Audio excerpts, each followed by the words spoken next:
पहिलं मेरूचे शिखरी एक योगी निराकारी मुद्रा लावली खेचरी प्राणायामी बैसला तेने सांगितली माया तेजिली कंथा काया मन गेले विलया ब्रह्मानंदा झाली अनुवाद ध्वनिनाद तेने पावला ब्रह्मानंद उन्मुनी तुरिया विनोदे छंदे छंदे वेळतसू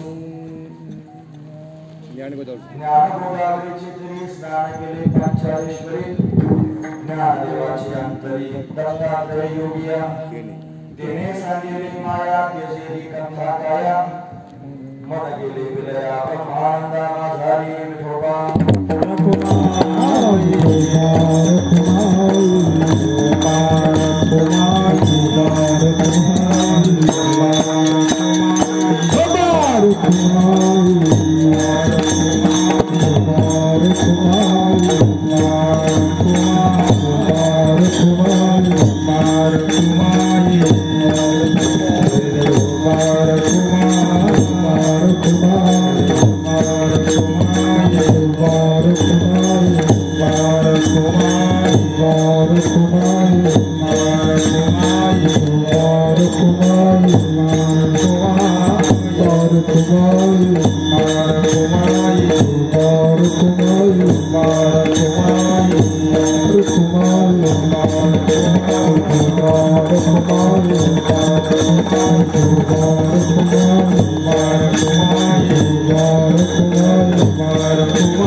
तेने सांडिली माया तेजियली कंथा काया मन गेले विलया ब्रह्मानंदा झाली।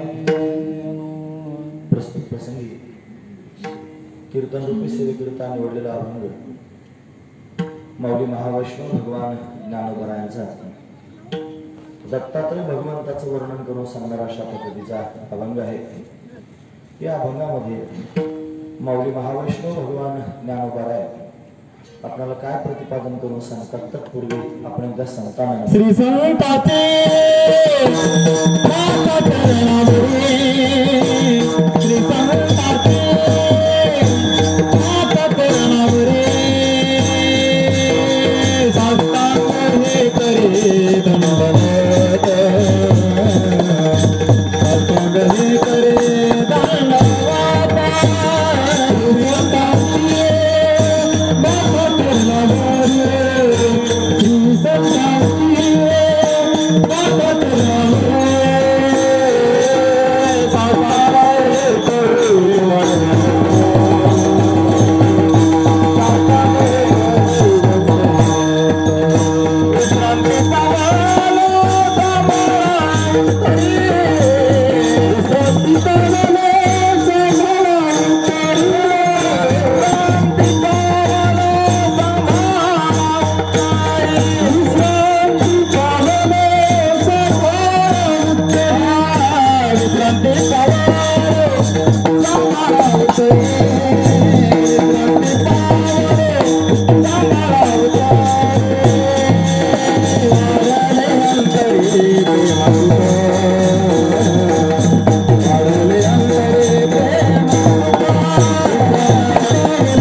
विश्रांती पावलो सांभाळा तरी वाढले अंतरी प्रेम स्वरूप पहिलं मेरूचे शिखरी एक योगी निराकारी मुद्रा लावणे खेचरी ब्रह्मानंदी बैसला प्राणायामी बैसला तेने सांडलेली माया तेजेली कंथा काया मन गेले विलया ब्रह्मानंदा झाली प्रस्तुत प्रतिवर्षी भगवान दत्तात्रयांच्या जन्मोत्सवानिमित्त आपण हा भव्य दिव्य असणारा सोहळा एक दिवसीय सोहळा या ठिकाणी संपन्न करतो.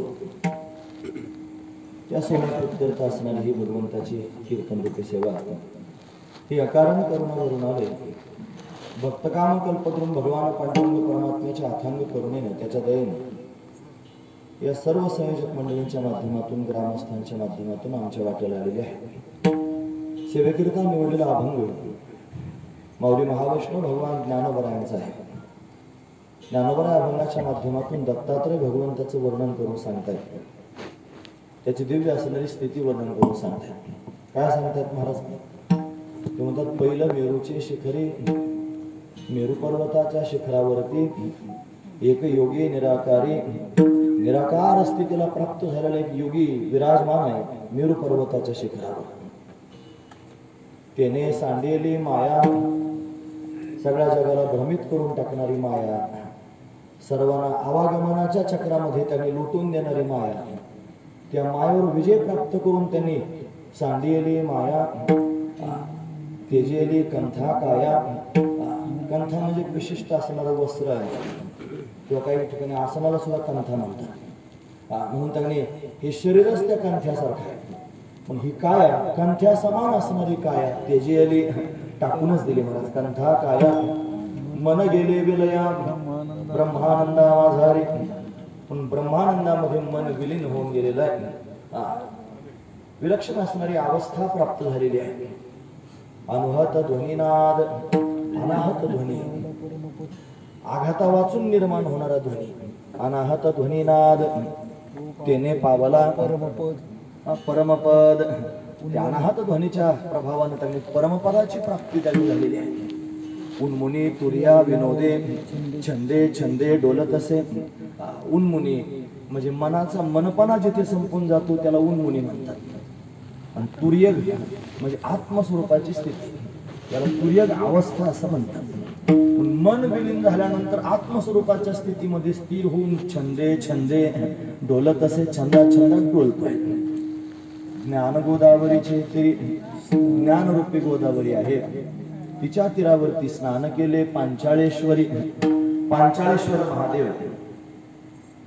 आपेगाव ज्ञानोबरांचा जन्मगाव आहे आणि ज्ञानोबरांचा आपेगाव त्याच्या पुढे गेल्यानंतर अजून एक विज्ञानेश्वराचा आपेगाव आहे.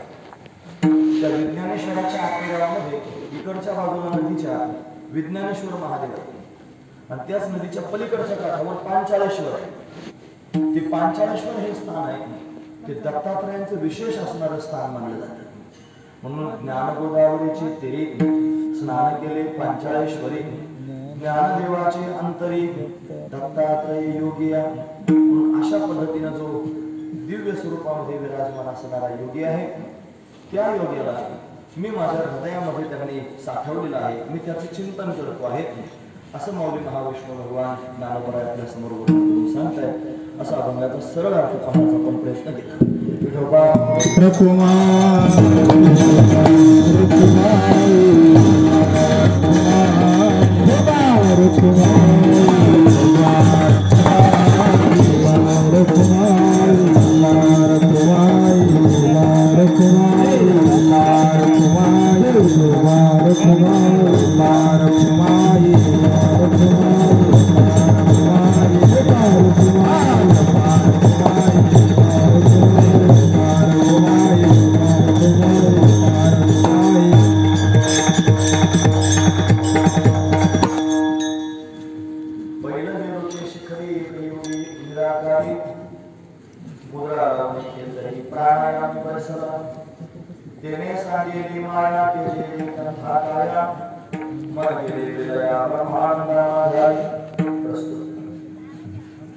प्रतिवर्षी आपण सर्वजण दत्तात्रय भगवंताची सेवा करत आहोत. गेल्या 2 वर्षापासून या लॉकडाऊनच्या काळात छोट्या स्वरूपात त्यांनी भगवंताची सेवा झालेली आहे. या वर्षी जरा मोकळीक मिळालेली आहे म्हणून जरा चांगली थाटामाटात सेवा करायला असा विचार सर्वांनी केला आणि भव्य दिव्य असणारा हा सोहळा प्रतिवर्षीप्रमाणे या वर्षी संपन्न झाला आहे. दत्तात्रय भगवंताचं प्राकट्य होणार आहे. संध्याकाळच्या वेळेला दत्तात्रय भगवान प्रगट झाले. आम्ही सकाळी एक दत्त जन्माचं कीर्तन करून आलोय. रात्री 12 वाजता पुन्हा एक दत्त जन्म करायचा आहे. म्हणजे का बरं असं अनेक ठिकाणी वेगवेगळ्या पद्धतीने पाहायला मिळतं. वेगवेगळ्या कल्पामध्ये भगवंताच्या वेगवेगळ्या लीला पाहायला मिळाल्या. कोणत्या कल्पातली लीला स्वीकारेल हे सांगता येत नाही. म्हणून आपल्या मनावर राहिले की आपण कोणती लीला स्वीकारायची. बहुतांश संध्याकाळच्या वेळेलाच जन्म साजरा केला जातो. गाणगापूर क्षेत्रामध्ये जर गेला तर दुपारच्या वेळेला दुपारी 12 वाजता जन्म करतात आणि क्वचित काही ठिकाणी रात्री 12 वाजता करतात. पण बहुतांश सर्व ठिकाणी संध्याकाळचा जन्म साजरा केला जातो. म्हणून आपण 4 ते 6 सेवा करून 6 वाजता पुढे टाकणार आहोत. दत्तात्रय भगवान हे त्यांनी दत्त शब्दाचा अर्थ जर शोधला तर कळते. दत्त म्हणजे काय? दत्त म्हणजे प्रत्यक्ष. प्रत्यक्ष जे सर्व ठिकाणी गच्च भरलेलं आहे प्रत्यक्ष पाहायला मिळतं त्याला दत्त तत्व म्हणतात. दत्त हे तत्व आहे. दत्त तत्वाचा स्वीकार केला पाहिजे. दत्त संप्रदाय आहे, दत्त पंथ आहे, दत्त मार्गाने चालणारी बरीच माणसं आहेत. दत्तात्रयापासून सुरू झालेल्या अनेक परंपरा पाहायला मिळतात. सनातन वैदिक धर्मामध्ये अनेक परंपरा आदि शंकराचार्यांपासून त्यांनी सुरू आणलेली जी संन्यास परंपरा आहे त्या संन्यास परंपरेमध्ये 10 प्रकारचे संन्यासी आहेत. गिरी, पुरी, भारती, सरस्वती, बल, आरण्य, तीर्थ, सागर, पर्वत आणि आश्रम हे झाले 10 प्रकारचे संन्यासी. हे 10 संन्यासी त्यांनी 12-13 आखाड्यांमध्ये विभक्त झाले. त्यांचे आखाडे आहेत. पूर्वीच्या काळामध्ये शंकराचार्यांच्या गादीवर बसणारे जे आहेत तेच संन्यास द्यायचे. पण मध्यंतरीच्या कालखंडामध्ये त्या शंकराचार्यांच्या पीठावरती आक्रमण झाली आणि गादाच काही काळापर्यंत बंद झाली. मग कुठेतरी लपून बसले शंकराचार्य. मग त्यांनी जे त्यांचे संन्यासी आहेत ब्राह्मण संन्यासी, ब्राह्मण असून संन्यास घेतलेला आहे असे दंडी संन्यासी. आपण संन्यासी पाहतो ना दंडी, त्यांच्याकडे दंड असतो. ते दंडी संन्यासी जे आहेत त्यांना संन्यास देण्याचा अधिकार त्यांनी प्राप्त झाला. पूर्वी शंकराचार्य द्यायचे, नंतर दंडी संन्यासी द्यायला लागले. मग त्यांनी एक मंडळ तयार केले. त्या मंडळाला महामंडलेश्वर म्हणून एक प्रमुख मानला जातो. महामंडलेश्वर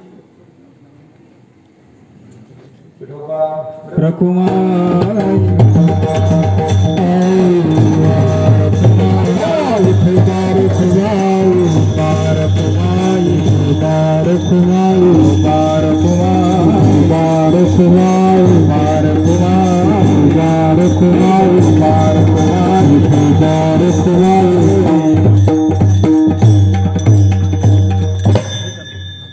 प्रमुखाला महामंडलेश्वर असं म्हणतात. मंडलेश्वर महाराजांचा आवाज सोडा त्या बॉक्स मध्ये.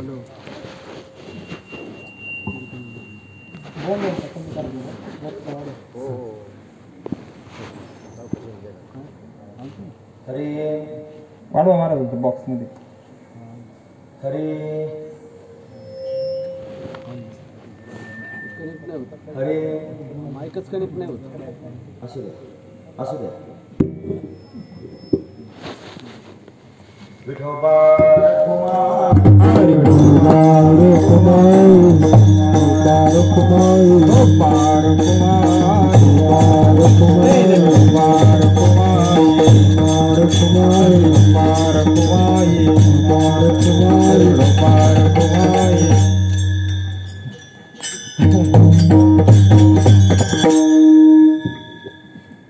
महामंडलेश्वर सांगत होते. महामंडलेश्वर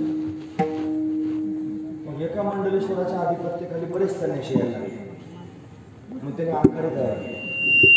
त्या आखाड्यांमध्ये बरेच आखाडे आहेत. मला 13 आखाडे मला थोडेच माहिती आहे. निरंजनी आखाडा, आनंद आखाडा, म्हणजे आव्हान आखाडा, उदासी आखाडा, असे बरेच आखाडे आहेत. हे प्रत्येक आखाड्याला एक देवता त्याने स्वीकारली. म्हणजे निरंजनी आखाड्याची देवता कार्तिक स्वामी, आनंद आखाड्याची देवता सूर्यनारायण, आव्हान आखाड्याची देवता अग्निदेवता आणि जुना आखाडा सगळ्यात कमी आखाड्याचं नाव जुना आखाडा. त्या जुन्या आखाड्याची देवता दत्त भगवान. हा जुना आखाडा गिरणार क्षेत्रात आहे. गिरणार आम्ही आता जाऊन आलो म्हणून सांगतोय. तुम्हाला कळलं पाहिजे मी जाऊन आलो म्हणजे गिरणार क्षेत्र. त्या गिरणार क्षेत्रामध्ये जुना आखाड्याची देवता दत्तात्रय भगवान. म्हणजे आद्य शंकराचार्य परंपरेमध्ये सुद्धा दत्तात्रय भगवंताची उपासना केली जाते. आणि जुनी उपासना दत्तात्रय भगवंताची उपासना. नाथ संप्रदायाला सुरुवात झाली आणि भगवान सदाशिव, भगवान शिव ज्या वेळेला भगवती शक्तीच्या कानामध्ये आणि तत्वज्ञान वर्णन करून सांगित होते. ती ओवी आता मला आठवत नाही, तुमची असेल पण शक्तीचे क्षीरसागराचे गिरी, शक्तीची एक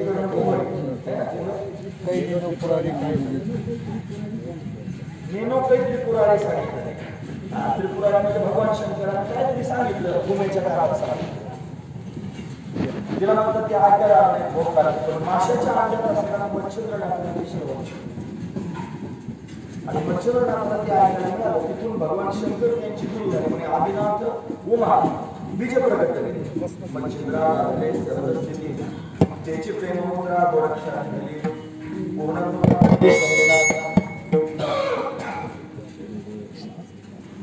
म्हणजे नाथ संप्रदायाची परंपरा सुरू झाली. माशाच्या अंड्यातून मच्छिंद्रनाथ महाराज प्रगट झाले आणि 4-5 वर्षाचं वय झालं. पोळ्याच्या घरी होते ना, तर पोळे मासे पकडायचे. मासे पकडून त्या नावेत टाकायचं आणि हे आपल्या वडिलांच्या आता तो धर्मपिताच होता ना, वडिलांच्या बरोबर त्यांनी जायचं. मग तो असा मासे पकडून टाकायचा आणि हे परत पाण्यात सोडून द्यायचे. मग त्याला राग आल्यानंतर मारहाण केली, हाकलून दिलं महाराज.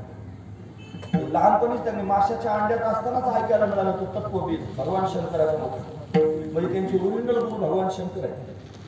हाकलून दिल्यानंतर जायचं कुठं, मग हिमशिखरावर जायचं ठरवलं, हिमालयात जायचं. आणि हिमालयात गेल्यानंतर त्यांनी आता हे पहिलं मेरूची शिखरी पण अशा स्थानावरती त्यांनी गेले. तिथं दत्तात्रय भगवंताची भेट झाली आणि मच्छिंद्रनाथांना दत्तात्रयाने उपदेश केला. त्या उपदेशाचा परिणाम एक नवीन विद्या सर्व लोकांच्या समोर प्रचित झाली. त्याचं नाव शाबरी विद्या. पण शाबर विद्या अशा पद्धतीने तयार झाली ही दत्तात्रयांच्या कृपेने तयार झाली. आणि ती मच्छिंद्रनाथांनी पुढे गोरक्षनाथांना आधी करून नाथ संप्रदायामध्ये प्रत्यक्ष पाहायला मिळाली.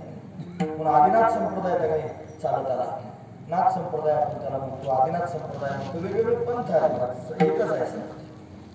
आणि म्हणून दत्तात्रयांपासून परंपरा चालत आली. मला हे सांगायचं की कोण्याही परंपरेतून प्रवास करा, दत्तात्रय भगवान त्यांनी इष्ट सापडते. ज्यांच्यापासून परंपरा सुरू झाल्या त्यांनी सापडते. म्हणून दत्तात्रय भगवान हे आपल्या सनातन वैदिक परंपरेमध्ये विशेष रूपाने तत्वबोध प्राप्त करून देण्याकरिता प्रगट झालेली देवता आहे. म्हणून हातात शंख चक्र गदा पद्म घेऊन त्यांनी आलेले आहेत म्हणून त्यांना दत्तात्रय भगवान आपण म्हणतो. पण तेच जगाच्या समोर उपदेश करायला ज्यावेळेला लागतात त्यावेळेला गुरुदेव दत्त असं पण म्हणतो. एकच देव आहे पण दोन रूपानं त्याचं चिंतन करता येतं. तो गुरु पण आहे आणि तो देव रूपानं पण प्रगट होतो. जसा भगवान श्रीकृष्ण परमात्मा हा देव पण आहे आणि गुरु पण आहे महाराज. त्याची ख्याती वर्णन करून सांगताना सर्वजण म्हणतात कृष्णम वंदे जगद्गुरु. त्याला जगद्गुरु म्हणतात. खरं तर तो घेऊन या चक्रगदा हाची धंदा करीतो भक्ता राखे पायापाशी दुर्जनाशी संहारी असं त्याच्याविषयी बोललं जातं. चक्रगदा घेऊन येतो, शस्त्र हातात घेऊन येतो. तो जसा शस्त्र घेऊन आला तसा तो शास्त्र सुद्धा घेऊन आला. म्हणून शस्त्रानं त्यांनी मला दुष्टांचा संहार केला आणि शास्त्रानं मुमुक्षु जनांचा उद्धार केला. म्हणून दोन कामं भगवंतांनी केली.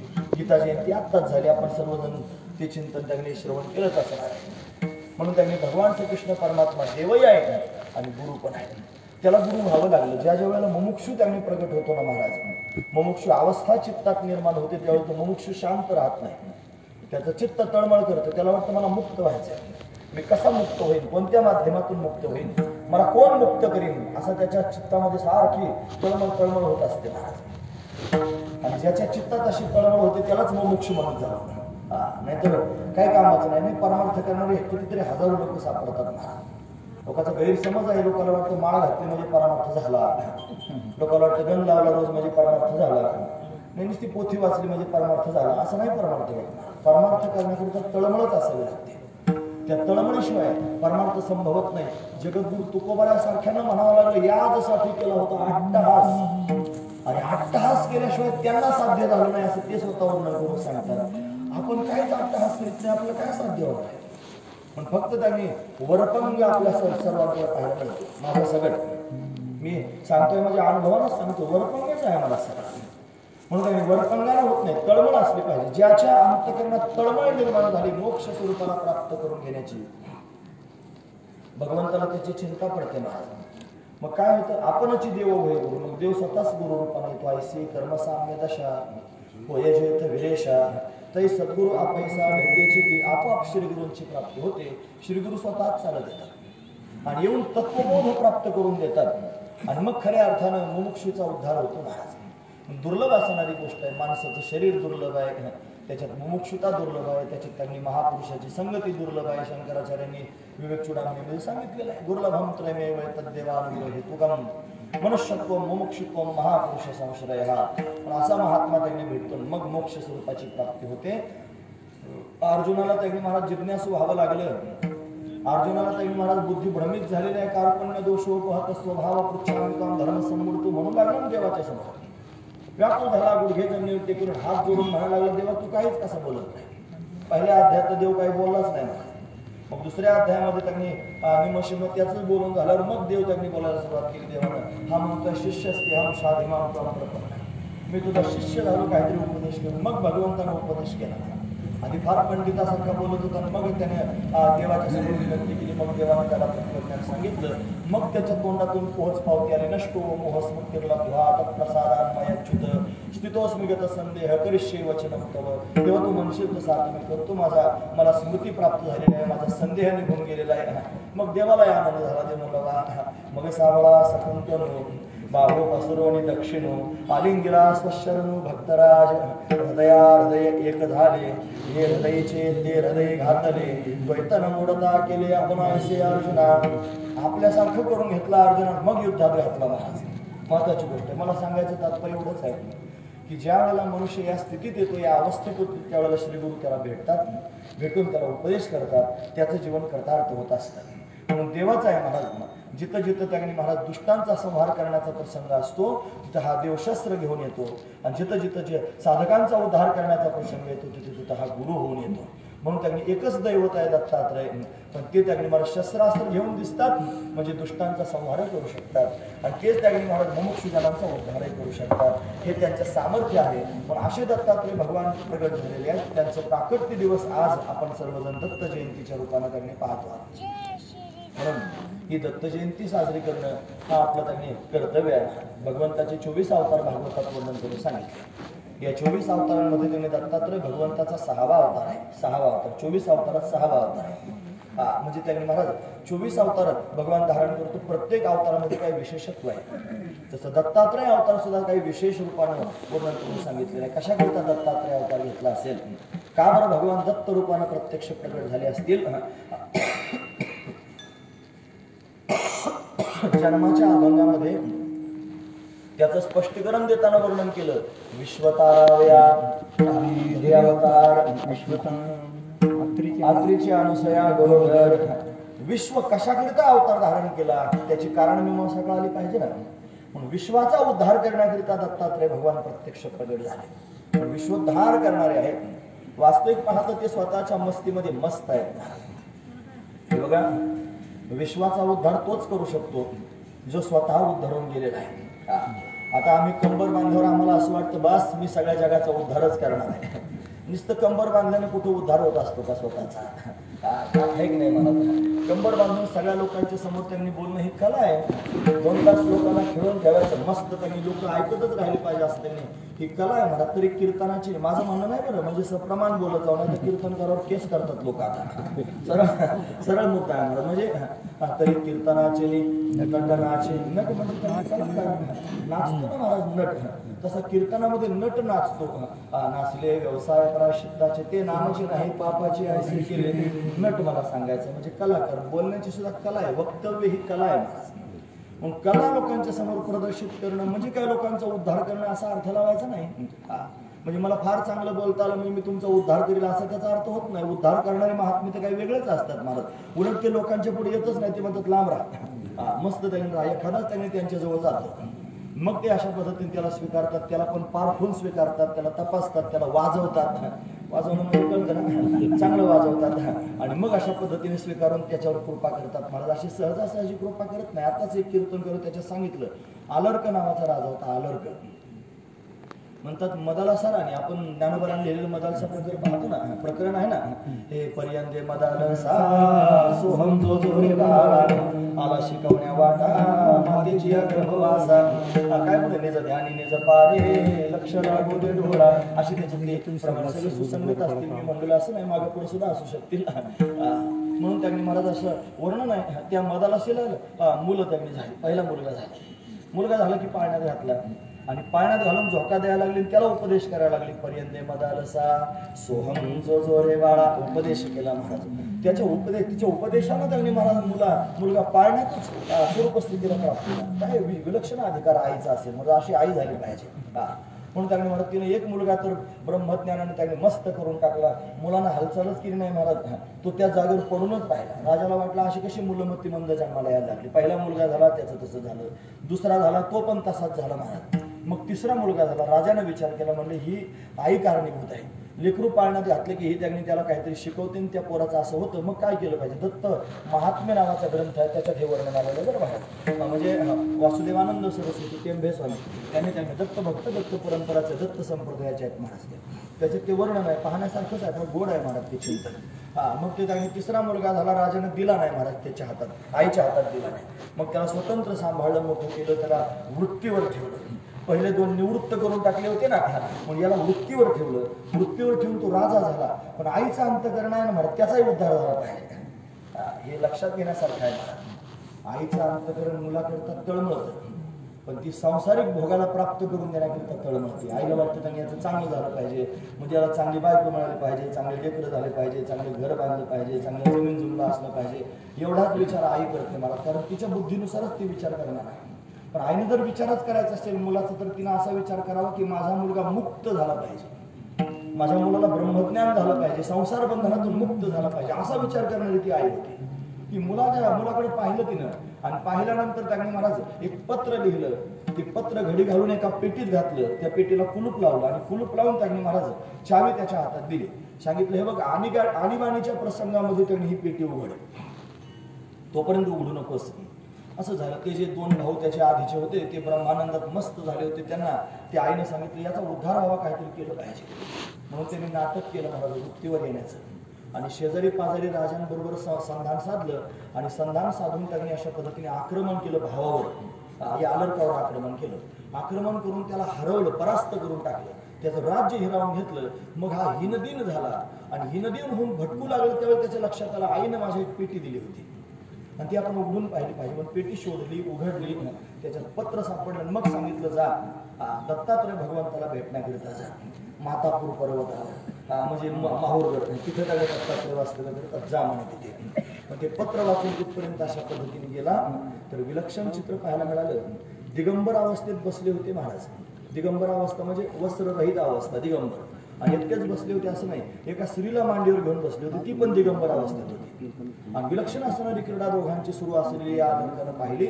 मनात विचार केला की यांच्याकडे मला पाठवलं, हे स्वतः एवढे कामातूर झालेले आहेत, हे मला काय तत्वज्ञान सांगणार आहेत. क्षणभर मनामध्ये त्यांनी असा विचार आला.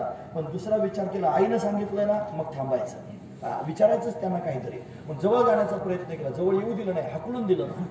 एकदा हाकललं, परत जवळ गेले, दुसऱ्यांदा हाकललं, परत जवळ गेले, शिव्या देण्याचा प्रयत्न केला, लाथ घालण्याचा प्रयत्न केला, तरी सुद्धा पुन्हा पुन्हा जवळ गेले. आणि मग चरणांना घट्ट धरलेला आहे दत्तात्रय भगवंताच्या.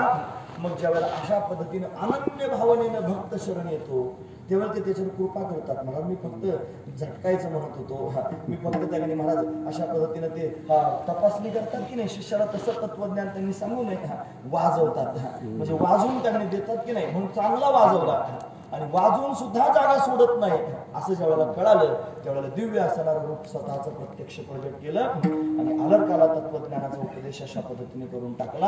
आणि हे त्याकडे परीक्षा घेतात आणि परीक्षा घेऊन देतात. म्हणून यांच्याकडे जाणारे बरेच लोक पाहायला मिळतात नाही. काही लोक असे आहेत संसार सुखाचा भाव म्हणून जातात. बरेच लोक गुरुचरित्राचं पारायण करतात. ते ज्ञानेश्वरी कमी वाचतील, गुरुचरित्र जास्त वाचतात. कशाकरिता जास्त वाचू नये असं या मताचा मी नाही बरं एखादा चुकीचा अर्थ लावेल, माझं तसं म्हणणं नाही. गुरुचरित्र वाचावं, गुरुचरित्रात वेदातला सारा भाग वर्णन करून सांगितलं. ज्याला वेदांत शिकायचं त्याने गुरुचरित्र वाचावं, त्याच्यात वेदातला भाग वर्णन करून सांगितलेला आहे. असं श्रेष्ठ गुरुचरित्र आहे. आपण ते मुक्त होण्याकरिता वाचावं, संसाराचा वेल मांडवाला नेण्याकरिता नाही. लोक त्याच्याकरिताच वाचतात. संसार सुखाचा होण्याकरिता कितीतरी लोक गुरुचरित्र वाचतात, गुरुचरित्राची पारायण करतात. म्हणजे ही देवता अशी आहे महाराज, संसार जर पाहिजे असला तर संसारच येणारी आहे.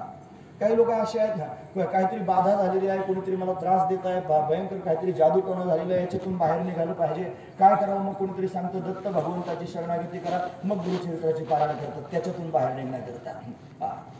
बऱ्याच लोक तुम्ही गाणगापूरला वगैरे जाऊन बघा काय काय त्यांनी पाहायला मिळतं. डोक्यावर उभे राहतात लोक, वर चढतात, खाली उतरतात, हे सगळा प्रकार आपल्याला पाहायला मिळतो. आपल्याला माहित नाही बाबा काय असतं ते, पण वारकऱ्यांना काय माहित महाराज आहे. वारकऱ्यांना फक्त इथं उड्या मारायची करतो, बाकीच्या उड्या वगैरे काही समजत नाही. तेच योग्य आहे.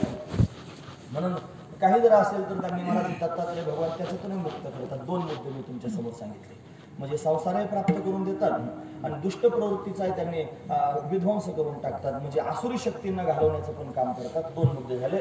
तिसरा मुद्दा असा आहे की दत्तात्रय भगवान हे जीवाला उद्धरून देतात, म्हणजे मोक्ष स्वरूपाची प्राप्ती करून देतात. आधीची जी दोन मुद्दे आहेत की नाही ते जरा त्यांनी तरतम भाव आहे त्याच्यामध्ये.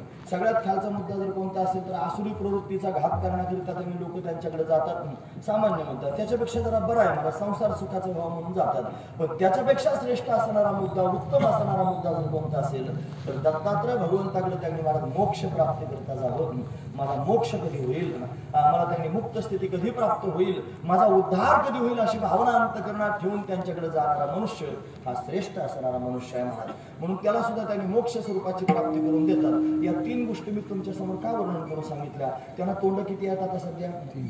3 तोंड आहेत की नाही. मग 3 तोंड असण्याचं कारण काय? 3 गुण एकत्र आले आहेत, म्हणजे सत्व, रज आणि तम या 3 गुणांचा संगम म्हणजे दत्त भगवान. आसुरी शक्तींचा संहार करण्याकरिता कोणता गुण कामाला येत असेल बरं तुमच्या मनात? तमोगुण. कारण भगवान शंकर तमोगुण आहेत ना मला संहार करणार आहे. संहार शब्द आला की तमोगुण समोर आणायचा. आसुरी शक्तींचा संहार करतात, तमोगुण त्यांच्या गच्च भरलेला आहे की नाही. कारण तिसरं त्यांनी मग भगवान शंकराचं म्हणून आसुरी शक्तीचा संहार करतात. संसार त्यांनी चांगला करतात, सुखी करतात लोकांचा संसार. हे कशाने त्यांनी होत असेल, त्यांचा कोणता गुण असेल बरं? रजगुण. रजगुणाच्या माध्यमातून त्यांनी संसारी लोकांना समाधान प्राप्त होतात आणि मोक्ष स्वरूपाची प्राप्ती करून देतात. याच्याकरिता विशेष असणारा गुण जर कोणता असेल तर सत्वगुण. तुका म्हणे एका सत्वाचे सामर्थ्य करवी परमार्थ अहर्निशी.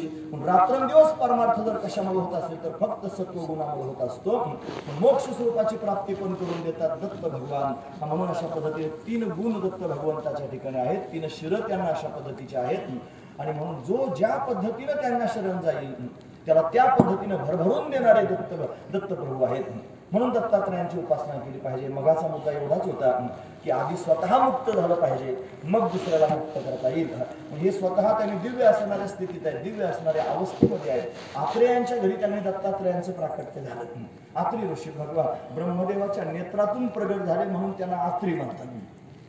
हा एक अर्थ. आणि आत्री म्हणण्याचं तात्पर्य असं म्हणजे नाही, आणि त्री म्हणजे 3 गुण, त्रिगुणातीत अवस्था त्यांना प्राप्त झालेली आहे. अशी ज्यांना अवस्था प्राप्त झाली ते आत्रेय.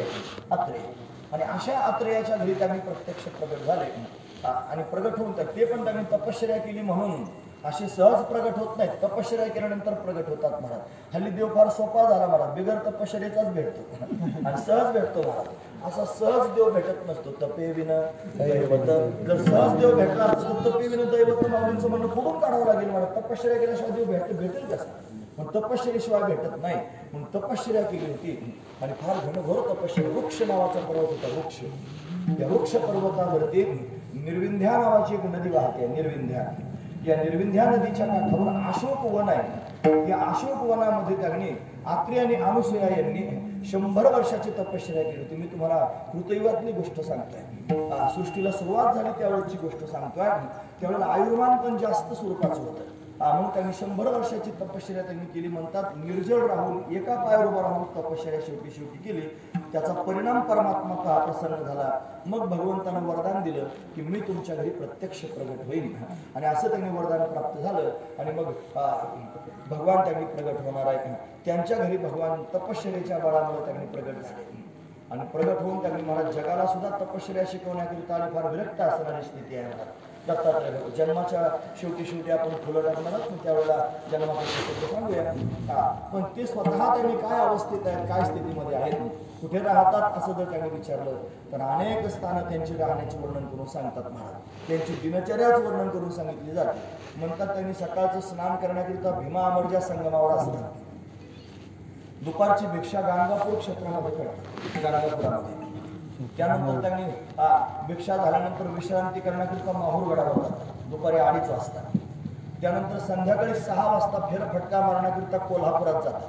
कोल्हापूर हे त्यांनी दत्तस्थान आहे. फेरफटका मारायला तिथं जातात. आणि मग फेरफटका झाल्यानंतर पुन्हा विश्रांती करण्याकरिता गिरनार पर्वतावर जातात.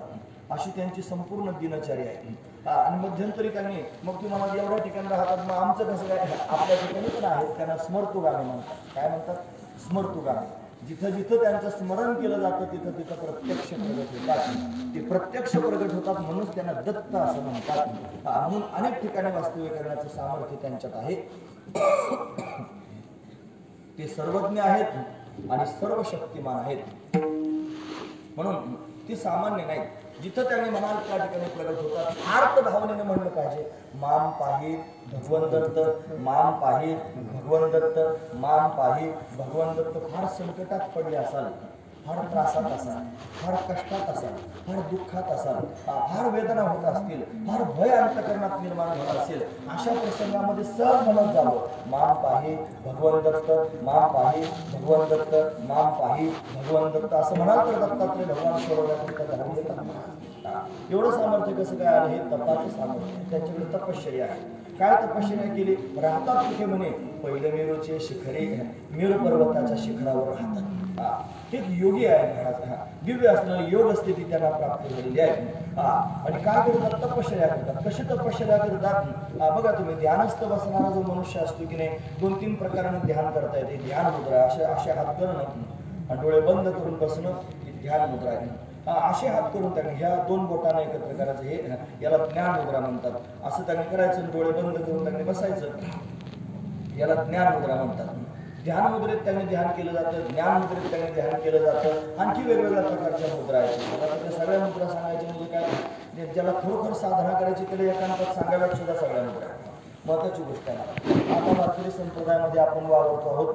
सगळं सुलभ साधू संतांनी करून टाकले. प्रगट हे बोले, विश्वब्रह्मची केले असं आपण म्हणतो. मग झाकून डाळून काही ठेवलं नाही म्हणा. सगळं लोकांच्या समोर प्रगट करून दाखवलं.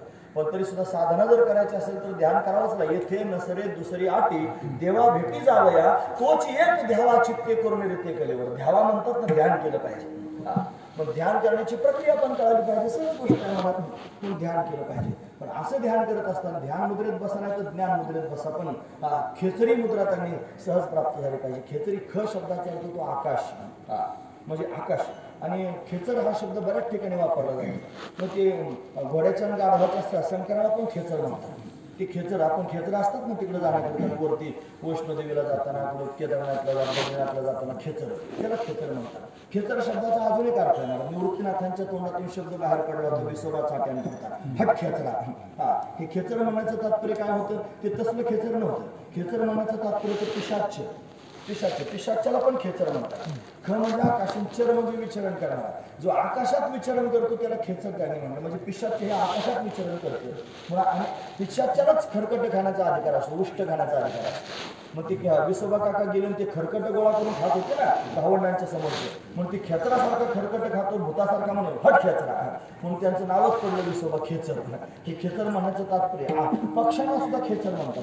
पक्षी जो आकाशात उडतात की नाही मग खेचर योनी म्हणतात त्याला, म्हणजे पक्ष्यांना सुद्धा खेचर असं म्हणलं जातं. मग ख शब्द मला एवढंच सांगायचं, ख म्हणजे आकाश. म्हणून त्यांनी वृत्तीला ऊर्ध्व करणं आणि आकाशासारखं व्यापक करून टाकणं, आकाशात ऊर्ध्व त्यांनी वृत्तीला लावणं, याला त्यांनी खेचरी मुद्रा असं म्हणतात. म्हणजे दोन्ही डोळे दोन डोळ्यांच्या ठिकाणी एकत्र आणायचे आणि मग त्यांनी ऊर्ध्व अशी त्यांनी दृष्टी तयार करायची आणि मग अशा पद्धतीने ते पाहायचं, याला खेचरी मुद्रा असं म्हणायचं. काही ध्यान करताना नासाग्र दृष्टी पण ठेवतात. नासाग्र म्हणजे नाकाच्या टोकाकडे शेंड्याकडे पाहायचं मग ध्यान करायचं.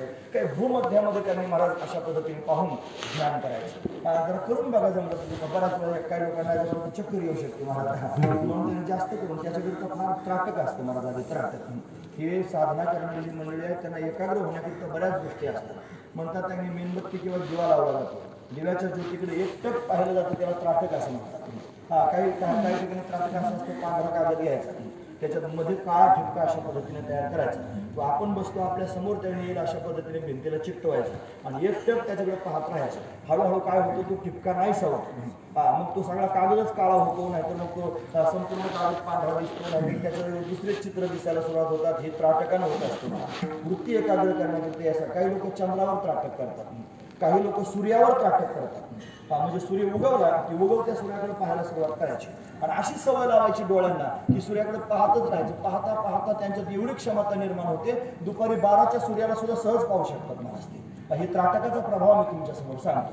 तसं त्यांनी महाराज जर एकाग्र व्हायचं असेल आणि आत्मस्वरूपाच्या ठिकाणी स्थिर व्हावं असं जर वाटत असेल तर योग साधना करत असताना खेचरी मुद्रा लावावी. म्हणजे ऊर्ध्व त्यांनी दृष्टी अशा पद्धतीने दोन्ही डोळ्याने भूमध्याच्या ठिकाणी पाहणं आणि तिथं पाहून एकाग्र होणं खेचरी मुद्रा आहे.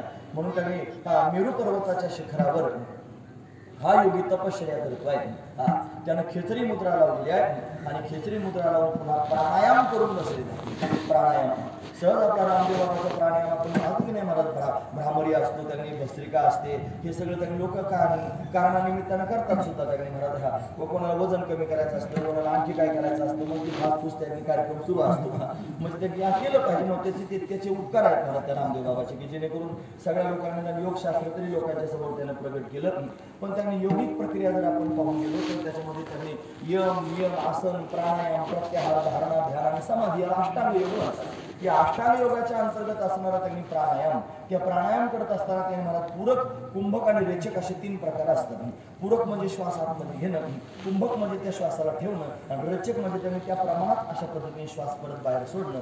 असं करता करता त्या श्वासावर नियंत्रण करता येतं. हे मनावर नियंत्रण करण्याकरिता आधी प्राणावर नियंत्रण करावं लागतं आणि मग अशा पद्धतीने नियंत्रण करण्याकरिता माऊली ज्ञानोबरांनी 6व्या अध्यायात त्यांनी सांगितलं ना कुंडली योगामध्ये म्हणजे नासा पुटावणी वारा वाहतशी अंगणी 12 बोट त्यांनी वारा वाहतो महाराज. एवढ्या अंतरावरती तो वारा वाहत असतो.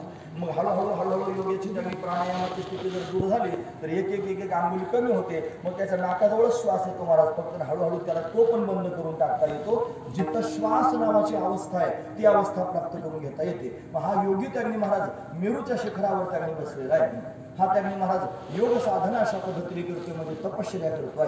त्यानं खेचरी मुद्रा लावलेली आहे आणि तो प्राणायामाची दृढ स्थिती निर्माण करून बसलेला आहे. त्या योगाचं वर्णन माऊली ज्ञानोबराकडून सांगायचं.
पहिलं मेरूचे शिखरी एक योगी निराकारी मेरू पर्वताच्या शिखरावर निराकार स्थितीला प्राप्त झालेले एक योगी आहे महाराज. आता हा मेरू पर्वताचं शिखर पाहण्याकरिता तिकडे हिमालयात जावं लागेल नाही का महाराज. हिमालयात जसं मेरू पर्वताचं शिखर आहे तसं आपल्या जवळ पण आहे महाराज मेरू पर्वताचं शिखर. आपल्याकडे सुद्धा मेरू आहे, सगळ्यांकडे आहे की नाही महाराज. पाठीचा जो गण आहे ना मनका त्याला त्यांनी मेरुदंड असं म्हणतात. काय म्हणतात मेरुदंड. या मेरू पहिलं म्हणजे मागच्या बाजूला मेरू आहे आणि त्या मेरूच्या शिखरावर म्हणजे त्यांनी जो मेरुदंड आहे ना आपला त्याच्या त्यांनी मुळाशी मूलाधार चक्र आहे आणि त्याच्या वरती सगळ्यात वरचं जे टोक आहे तिथं सहस्रदल कमल आहे महाराज. म्हणजे त्यांनी 7 चक्र आपल्या शरीरामध्ये पाहायला मिळतात. म्हणून त्याच्यामध्ये त्यांनी मूलाधार चक्र आहे ते त्यांनी पृथ्वी तत्वाचं चक्र आहे. ते त्यांनी महाराज 4 पाकळ्या त्याला लाल रंग असतो असं त्यांनी लाल रंगाचं मानलं जातं मूलाधार चक्र. इथं त्यांनी एक त्रिकोण आहे दिव्य. त्या त्रिकोणामध्ये म्हणतात एक शिवलिंग त्याची कल्पना केली जाते. त्या शिवलिंगाच्या ठिकाणी त्यांनी 3.5 वेटोळे घालून जीवनी शक्ती त्यांनी बसली आहे. तिला आधार शक्ती म्हणतात. मूलाधार चक्रामध्ये त्यांनी राहते तीच कुंडलिनी शक्ती आहे. ती त्यांनी 3.5 वेटोळे घालून बसलेली आऊट. तिला आऊट म्हणतात. आऊट म्हणजे तुकोबराय म्हणतात ना आवटावे पदी आरोहण. त्याचा हा पण एक अर्थ आहे. आवटावे पदी हे आवटावे पदी आरोहण म्हणत असताना तुकोबरायांच्या शब्दांचे बरेच अर्थ करता येईल मला. जो आपल्या सनातन धर्मामध्ये प्रमुख असणारा सिंबॉल आहे ना ओम. त्या ओम मध्ये आकार उकार मकार आणि अर्धमात्र आहे. म्हणजे किती झाले अर्धमात्र म्हणजे 3.5. त्याच्यावरती असणारा बिंदू तिथं त्याने आरोहण आवटावे पदी आरोहण हे म्हणण्याचं तात्पर्य आहे. किंवा कुंडलिनी शक्ती सुद्धा 3.5 वेटोळे घालून पहुडलेली आहे. लोक म्हणतात ती झोपलेली आहे तिला जाग करावं लागतं. नाही जागीच आहे. ती जर झोपली तर माणसं झोपतील. ती जागीच आहे फक्त खाली तोंड घालून पडलेली आहे मला. ज्यावेळेस श्रीगुरु येतात असे तपस्वी महापुरुष येतात मस्तकावर हात ठेवतात ती ऊर्ध्वमुख होते. तिचा प्रवास त्याने ऊर्ध्व अशा पद्धतीने सुरू होतो. हे फक्त आपण पोथ्यांमध्ये वाचून सांगू शकतो कारण अनुभवाची बाजू त्याने मला क्वचित एखाद्या साधकाला प्राप्त होते. नाहीतर हे फक्त वाचून सांगायचंच आहे मला. ते काय घडतं प्रत्यक्षात कसं होत असेल हे मात्र त्याने मला अनुभवी पुरुषालाच खऱ्या अर्थानं सांगता येईल. एरवी पोथी वाचून कोणाला पण सांगता येईल. म्हणून त्याने ती ऊर्ध्वमुख अशा पद्धतीने होते. मग तिचा प्रवास ऊर्ध्व त्याने होतो म्हणजे मूलाधार चक्र. त्याला गणपतीचं स्थान सुद्धा म्हणतात, गणेशाचं स्थान म्हणतात. आणि मग त्याने महाराज म्हणजे आपण बघा फोटोत पूजा करताना गणपती असतो, सरस्वती असते. मग आपण लक्ष्मीची पूजा करतो, गणपती सरस्वती. गणपती सरस्वती एकत्र का बरं पुजतात महाराज? खरं सांगू का मी तुम्हाला वाईट वाटेल ना आता हे ऐकायला सुद्धा बरं वाटणार. मूलाधार चक्रामध्ये त्यांनी अशा पद्धतीने गणपतीचं वास्तव्य असतं. सगळ्यात आधी मनुष्य झोपेतून जागा झाल्यानंतर कोणती क्रिया करण्याकरिता जातो? काय नियम आहे? म्हणतात मुख प्रक्षालनात पूर्व गुद प्रक्षालनम यथा. म्हणजे आधी परसाकडे जातो आणि मग त्यांनी गुद प्रक्षालन करतो. म्हणजे आधी गणपतीचं पूजन केलं जातं, महत्वाची गोष्ट आहे. आणि मग त्यांनी मुख प्रक्षालन, हे मुख म्हणजे सरस्वतीचं स्थान आहे, मग सरस्वतीची पूजा केली जाते. म्हणजे पूजा करण्याचं हे ऋषीमुनींना नावं ठेवतात लोक. ते म्हणतात तुम्ही बावळट आहात, सरस्वतीची कोणी पाहिली सरस्वती कोणी पाहिलं गणपती तुम्ही पूजा करतात. त्यात काही तात्पर्य लक्षात घेण्यासारखं आहे. म्हणून त्यांनी हे अशा पद्धतीने त्याला जोडलं पाहिजे की या सगळ्या गोष्टी अशा आहेत की त्या स्थानाला दाखवणाऱ्या आहेत. महाराज आपल्या शरीरामध्ये सुद्धा गणेश आहे, गणपतीचं स्थान आहे, ते मूलाधार चक्रात आहे. म्हणून तिथं त्यांनी गणपती वास्तव्य करतो. तिथून ती कुंडलिनी शक्ती ऊर्ध्व होते. ज्यावेळेला योगी साधना करण्याकरिता बसतो त्यावेळेला तू वज्रासनात बसतो. म्हणतात डाव्या पायाची टाच गुदद्वाराला लावतो. मग तू त्यांनी महाराज प्राण आणि आपण जो आहे वरून जाणारा प्राण बाहेर जाणारा तो आपण आहे तो ऊर्ध्व होतो. आपण ऊर्ध्व जातो वरून प्राण येतो. दोघांचं घर्षण होतं. घर्षण झालं की भयंकर उष्णता निर्माण होते. मग ती कुंडलिनी त्या दोघांना परत फिरा म्हणते. ती परत फिरत नाही. मग ती घाबरी होते. मग मूलाधार चक्रापासून सहस्त्रदल कमलापर्यंत एक नाडी वाहते. त्याचं नाव आहे ब्रह्मनाडी. त्या ब्रह्मनाडीमध्ये 3 नाड्या आहेत, इडा पिंगला आणि सुषुम्ना. त्याच्यामध्ये त्यांनी महाराज इडा आणि पिंगला त्यांनी बंद होतात आणि सुषुम्ना नाडीतून ज्यावेळेला त्यांनी महाराज ती कुंडलिनी प्रवेश करते त्यावेळेला एका एका चक्राचं भेदन करत जाते. महाराज ज्या बायका भावाला वगैरे ओवाळतात ना ते म्हणतात इडा पिडा जाओ भगबळीचं राज्य येऊ. या इडा पिडा जावं असं ना, इडा पिंगला बंद होत आणि मग ही कुंडलिनी शक्ती ऊर्ध्व होऊन सहस्त्रदल कमलापर्यंत जाऊन माझा भाऊ बलवान हो असा त्याचा अर्थ आहे महाराज. म्हणून त्यांनी ती ऊर्ध्व होत जाते. दुसरं चक्र त्यांनी भेदन करते. त्याचं नाव आहे स्वाधिष्ठान चक्र. हे जलतत्वाचं आहे. त्याला 6 पाकळ्या आहेत. त्याच्यावरती गेलं की त्यांनी महाराज हे सगळं मेरुदंडात आहे, म्हणजे पाठीच्या मणक्यामध्ये. मग त्यांनी मणिपूर चक्र, त्याला अग्निचक्र सुद्धा म्हणतात, त्याला 10 पाकळ्या आहेत, ते अग्नि तत्वाचं आहे. त्याच्यावरती अनाहत चक्र आहे महाराज, ते त्यांनी आकाश तत्वाचं आहे, नाही ते वायू तत्वाचं आहे. त्याच्या ठिकाणी 12 पाकळ्या आहेत. त्याच्यावरती गेले की कंठस्थानाच्या मागच्या बाजूला त्यांनी विशुद्ध चक्र आहे, त्याला 16 पाकळ्या आहेत, ते आकाश तत्वाचं आहे. त्याच्यावरती गेले की 2 भुवयांच्या मध्ये हे आज्ञाचक्र आहे, त्याला द्विदल चक्र असं म्हणतात, ते प्रकृती तत्वाचं आहे. आणि मग त्याच्यावरती गेल्यानंतर हे सहस्त्रदल कमल आहे. आणि इथं त्यांनी परमात्मा तत्व आहे, हजारो पाकळ्या त्याला मानल्या जातात. मग जीवनी शक्ती ज्यावेळेला ऊर्ध्व होऊन त्यांनी महाराज या सहस्त्रदल कमलापर्यंत जाते आणि शिवशक्ती समावेशन अशा पद्धतीने होतं. मग त्याला लागते, त्याचं नाव आहे समाधी. मग अशी समाधी लागण्याकरिता काय केलं पाहिजे? एकतर त्यानं खेचरी मुद्रा धारण केली पाहिजे, एकतर त्यानं प्राणायाम केला पाहिजे. आणि मग अशा पद्धतीने स्वतःवर विजय प्राप्त करून, प्राणावर विजय प्राप्त करून त्यांनी शक्ती ऊर्ध्व करत सहस्त्रदल कमलापर्यंत नेली पाहिजे. मग पहिलं म्हणजे मागच्या बाजूला मेरू म्हणजे मेरुदंड, त्याच्या शिखरी, पहिलं मेरूचे शिखरी एक योगी निराकारी. एक म्हणजे काय? तो त्याची जीवनी शक्ती परमात्मा तत्वापर्यंत जाऊन एक झालेली आहे, अशी एकाकार स्थिती प्राप्त झालेला योगी. योग शब्दाचा अर्थ तो जोडणे, म्हणजे त्या न्यूज राहतो कसं होतं ना, म्हणजे जोडणे अर्थानं होतो. मग जीवाला परमात्म्याशी नातं जोडून परमात्म्याशी एकरूप झालेला जो योगी. मग पहिलं मेरूचे शिखरी एक योगी निराकारी, मुद्रा लावणी खेचरी, प्राणायामी बैसला, प्राणायाम करून त्यांनी मला अशी स्थिती प्राप्त करून बसला. काय केलं असेल त्याने? म्हणजे काय नाही, त्यानं सगळ्यात आधी त्यांनी महाराज सर्व जगाला भ्रमित करून टाकणारी माया पूर्णपणे त्यांनी घालवली. माया घालवणं काय सोपी गोष्ट असते की महाराज? मायावर विजय प्राप्त करून घेतला पाहिजे, पण अशी विजय प्राप्त करून घेण्यासारखी ती माया नाही महाराज. तिनं फार लोकांची फजिती केली, मोठ्या मोठ्या लोकांची फजिती करणारी ती माया आहे. तिला जर त्यांनी आवरायचंच असेल तर भगवंताची शरणागती हा त्यातला विशेष असणारा मार्ग आहे. भगवान म्हणतो दैवी हेशाम गुणमयी मम माया दुरत्यया मामेव ये प्रपद्यंते माया मे तांतरंती. तेच माहितून येथ एकचिलीला तरले जे सर्व भावे मजची भजले ते आयरेची तडी सरले माया जड. म्हणून अशा पद्धतीने मायेतून पार होण्याकरिता काय केलं पाहिजे? तर भगवंताची अनन्य शरणागती केली पाहिजे. शरणागती शब्दाचा अर्थ माऊलीने सांगितला, ते म्हणतात पै आपुलेने भेदेवीन माझे जे जाणणे एकपण तया नाम शरण मज येणे गा. मला शरण येणं म्हणजे काय? तर स्वतः वेगळं न राहता परमात्म्यामध्ये एकरूप होऊन जाणं, याचं नाव आहे त्यांनी शरणागती. आणि अशी शरणागती केली भगवत स्वरूपामध्ये एकरूप आपण झालो म्हणजे कोणत्याही प्रकारची माया शिल्लक राहत नाही. म्हणून त्या योग्यानं त्यांनी अशा पद्धतीनं दिव्य असणारी साधना, दिव्य चिंतन, दिव्य तपश्चर्या करून स्वतःचं अस्तित्व त्या दिव्य स्वरूपामध्ये विलीन करून टाकलं. म्हणून तेने सांडिली माया तेजियली कंथा काया. ही काया म्हणजे शरीर, हे त्यांनी मला कंथ्यासारखंच आहे. कंथा म्हणजे घोंगडी पण अर्थ होत असतो बरं, किंवा कंथा म्हणजे वस्त्र आहे. म्हणून वस्त्रासारखं असणार हे शरीर. गीतेमध्ये वासांशे जीर्ण आणि याचा विहाय आपण असं म्हणतो, जैसे जीर्ण वस्त्र सांडेजे नूतन भेटीजे तैसे देहांतराचे धरेवे चैतन्य नाथू. म्हणून त्यांनी देहांतर अनेक देह धारण त्यांनी करणं म्हणजे एक वस्त्र टाकून नवीन वस्त्र धारण करण्यासारखंच आहे. म्हणून तेने सांडिली माया तेजियली कंथा काया. कंथ्यासारखी असणारी ही काया त्यानं टाकून दिलेली आहे. आणि मग काय झालं असेल तर त्याची वृत्ती म्हणजे मनरूपी वृत्ती, मन गेले विलया ब्रह्मानंदा माझारी. म्हणून त्याचं मन हे ब्रह्मानंदामध्ये विलीन होऊन गेलेलं आहे. म्हणजे मनाचा मनपरास संपून गेलेला आहे. दिव्य असणारी स्थिती त्याला प्राप्त झाली. या अवस्थेत जाऊन त्यांनी स्थिर झालेला तो योगी आहे महाराज. पण असा योगी त्यांनी वर्णन करून सांगतात तो दत्तात्रय योगी आहे. तोच असणारा दिव्य अनुग्रह करणारा दत्त योगी आहे. पण अशा योग्याचं वर्णन त्यांनी करून सांगतात. ते म्हणतात त्याला त्या स्थितीमध्ये दिव्य आनंद पाहायला मिळतोय, तो डोलतोय आनंदामध्ये. कसं काय डोलतोय? म्हणे त्यांनी अनुहत ध्वनी नाद किंवा अनाहत ध्वनी नाद तेने पावला ब्रह्मानंद. अनाहत ध्वनी नाद, अनाहत शब्दाचा अर्थ काय होतो? आहत म्हणजे त्यांनी असा आघात केल्यानंतर निर्माण झाला होणारा जो नाद आहे की नाही त्याला आहत ध्वनी म्हणतात. आता हा पोरगा वाजवतो की नाही, वाजवतो दोन असा वाजवली की नाही त्याने त्याचा आघात झाला, आघात होऊन निर्माण झालेला नाद याला आहत नाद म्हणायचं. कोणत्याही प्रकारचा आघात न होता झालेला जो नाद आहे त्याला अनाहत नाद म्हणतात. पण योगी ज्या वेळेला साधना करतो त्यावेळेला त्याला संपूर्ण पिंडामधून त्यांनी मला संपूर्ण त्याच्या शरीरामधून ओंकार ध्वनी प्रत्यक्ष प्रतीला येतो.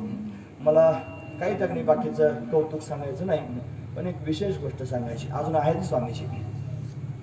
आणि दिव्य त्यांची साधना जीवनामध्ये आहे. नवीन ज्यावेळेला मी आश्रमामध्ये जायला लागलो गुरुजींच्या, त्र्यंबकेश्वरला स्वामीजींच्या आश्रमात जायला लागलो त्यावेळेला त्यांनी हे असे प्रश्न विचारायचे, हे ध्यान करतात म्हणजे काय होतं, काय करतात ध्यान करतात म्हणजे, असं कुठं पाहतात, काय करतात, हे सगळं विचारायचं मी सारखा.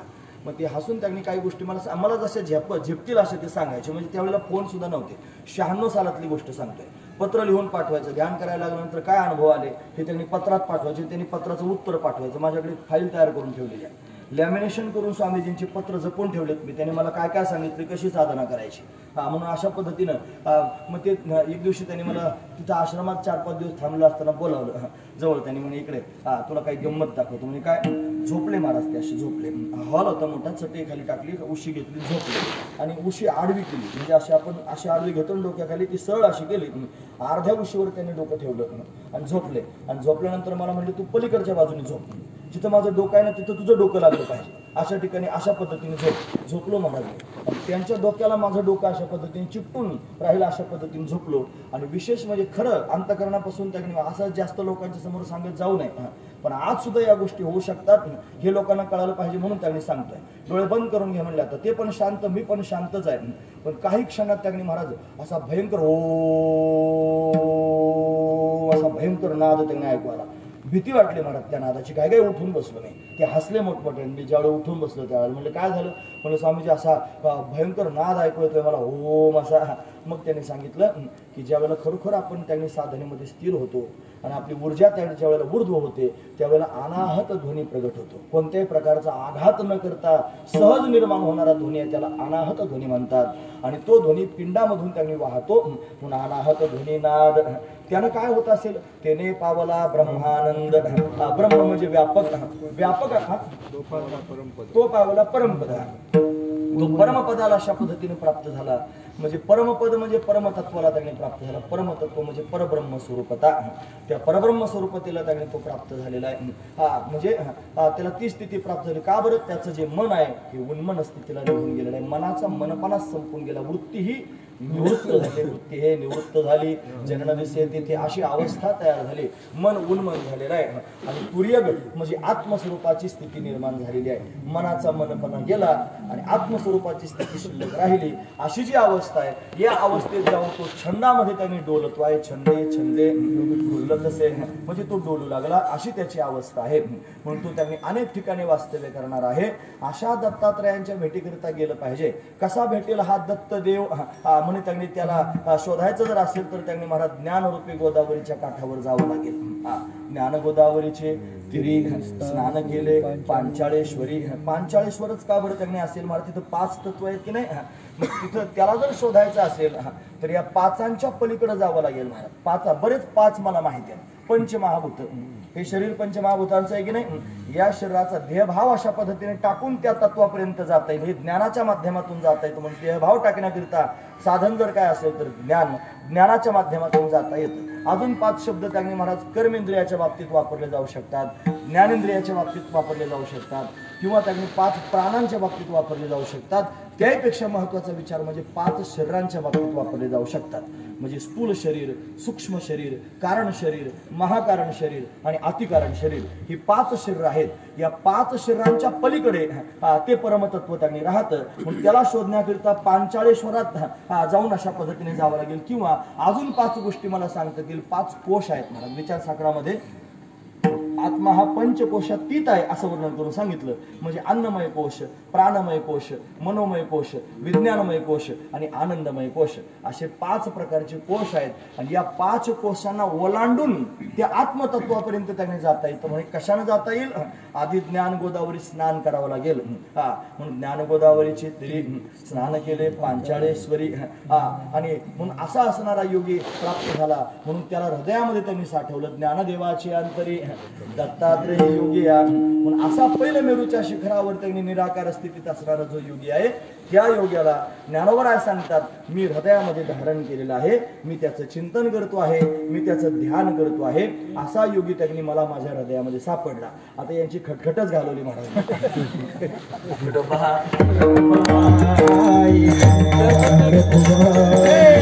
कुमार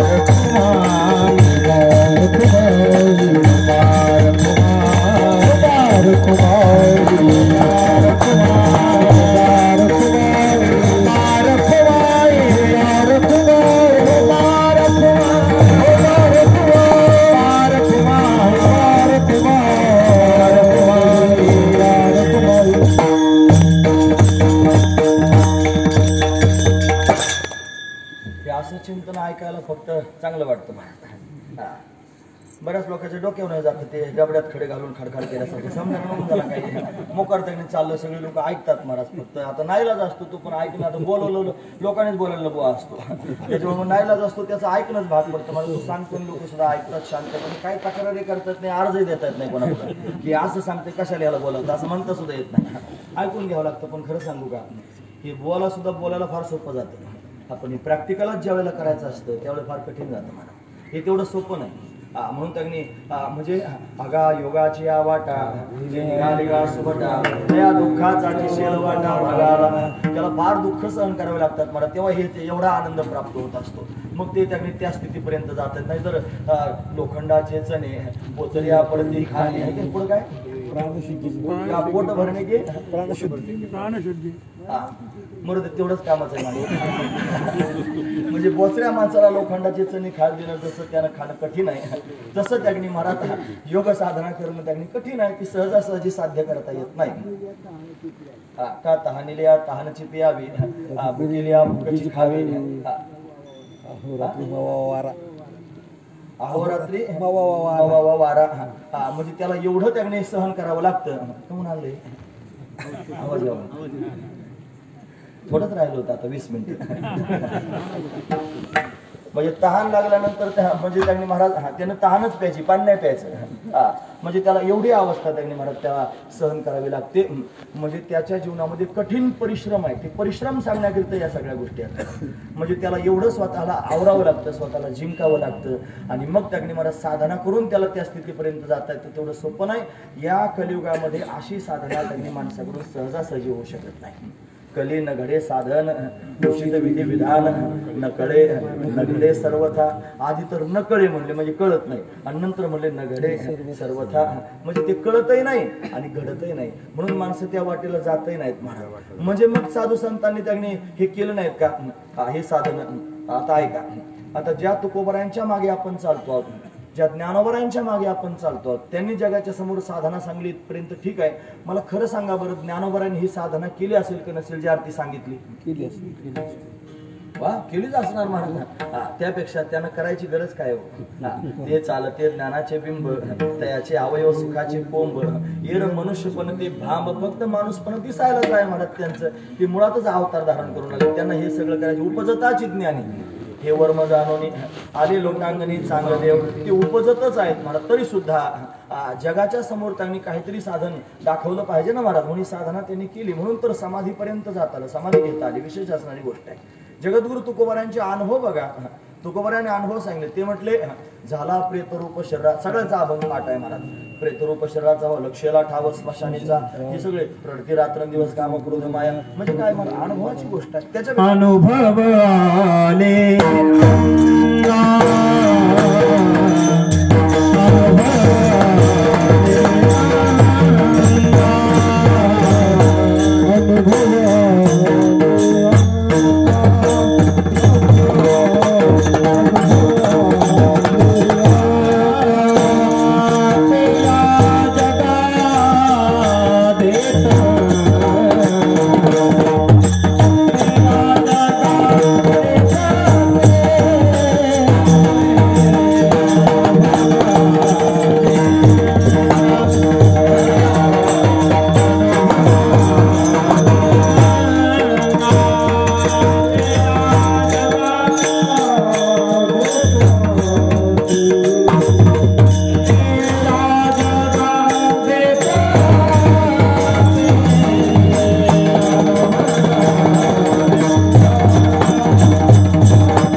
ते या जगात येत तसे जगाला अनुभव देतात आधी करतात मग सांगतात. म्हणजे त्यांच्या जीवनामध्ये ती साधना आहे.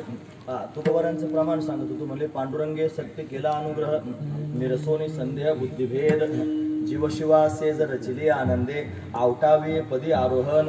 याच्यात काय हो महाराज, जे तुकोबराय सर्व लोकांना सहज नामसाधना करून त्यांनी चिंतन करा म्हणून सांगतात, ते तुकोबराय म्हणतात. आवटावे पदी आरोहण म्हणजे काय झालं असेल नेमकं, याचा विचार कोणी वारकऱ्याने कधी केलाय का? आणि विचार केला पाहिजे महाराज, महत्वाची गोष्ट आहे. म्हणजेच कुठेतरी साधना करावीच लागते, बिगर साधनेचं साधत नसतं महाराज. नाही तर फक्त हिताहिताचे प्रमाण लोक पाठ करतात.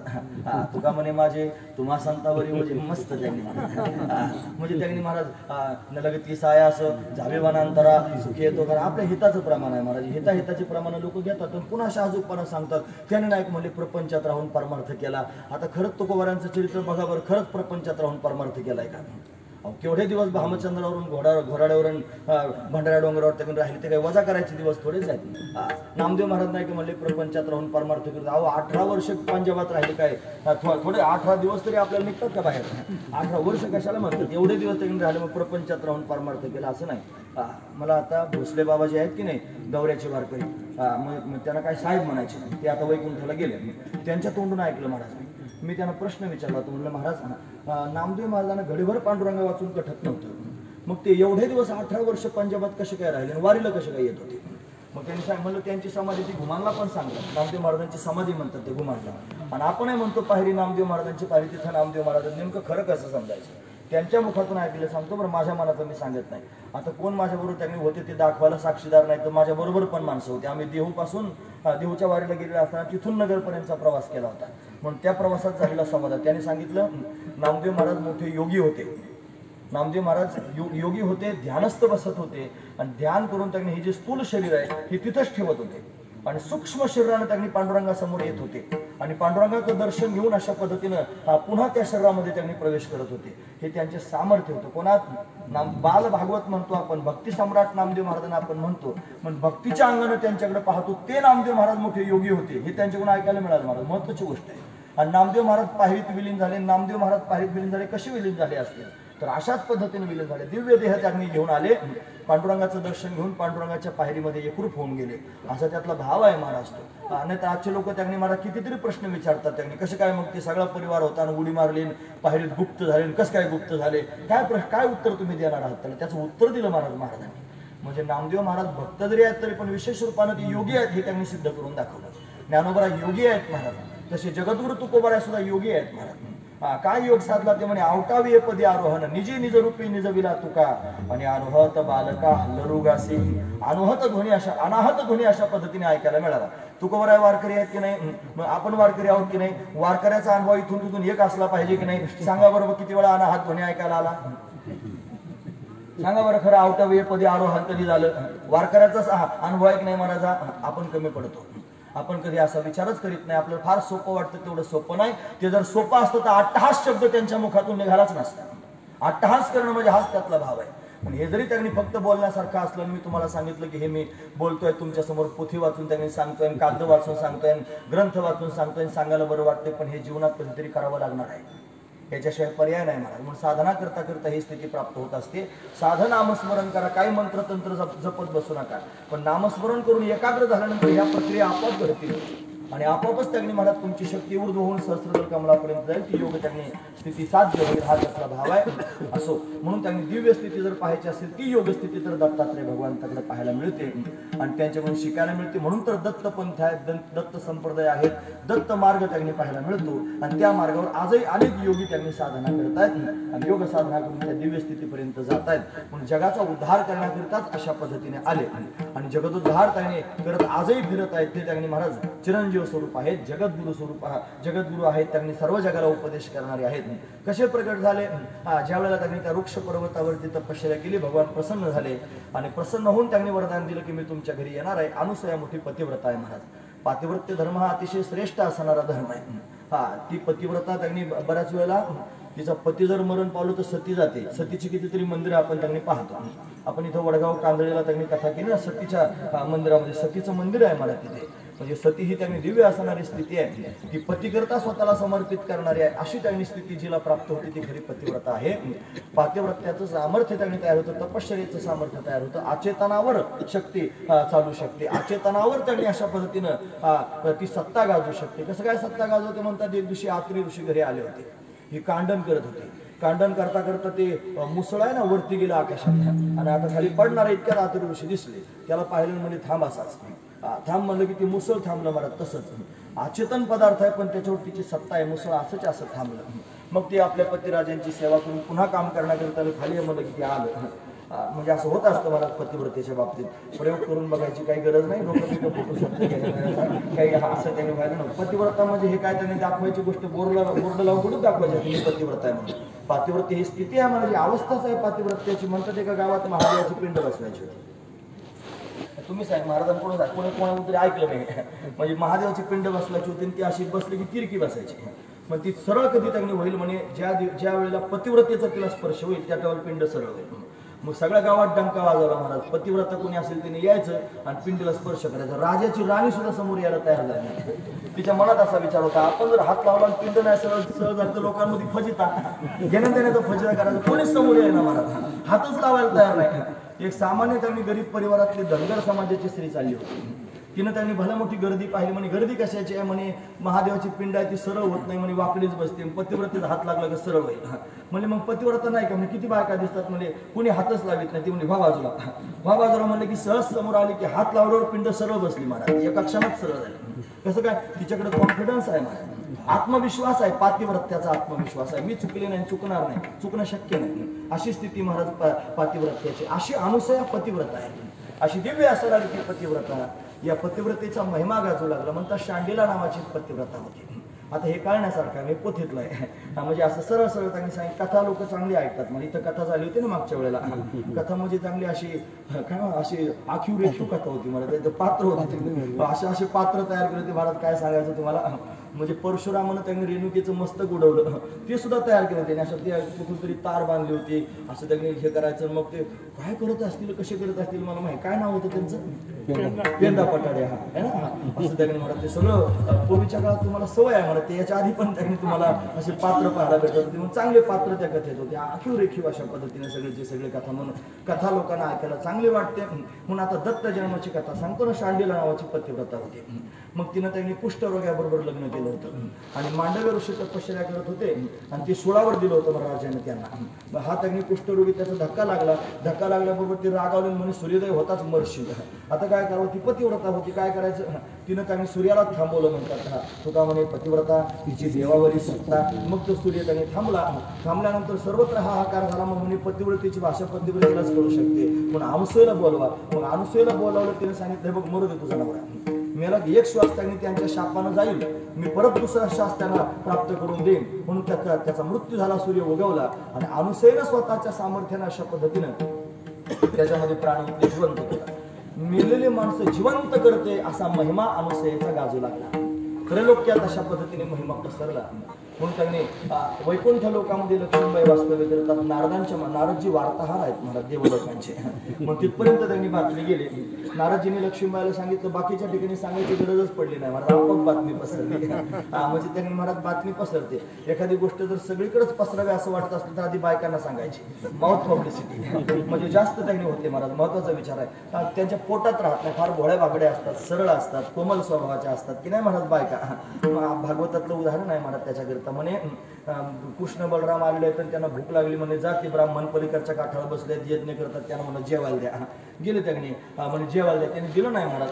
मग परत बलराम दादाकडे आले. बलराम दादा म्हणले आता त्या ब्राह्मणांकडे जाऊ नका, त्या ब्राह्मणांच्या बायकांकडे जा. म्हणजे का बरं, भागवतातलं वर्णन म्हणून सांगतो बरं. म्हणजे बायका मूळच्याच कोमल स्वभावाच्या असतात, त्या फार दयाळू असतात, फार मायाळू असतात, त्यांच्या मनात काही राहत नाही. मग त्यांच्याकडे जाऊन मागा. मग त्यांना मागितलं तर ते घेऊनच आले मला, डायरेक्ट दिलं नाही पाठवून घेऊन आले. म्हणजे बायकांचा स्वभाव असा असतो. मग ते शांत राहू, त्यांच्या पोटात काही राहू शकत नाही, ते लगेच भोळ्या भाबड्या भावनेनं कोणासमोर सांगून टाकतात की नाही, असं त्यांनी होत असतं. असं ऐकायला चांगलं, तुम्ही चांगलं ऐकतात.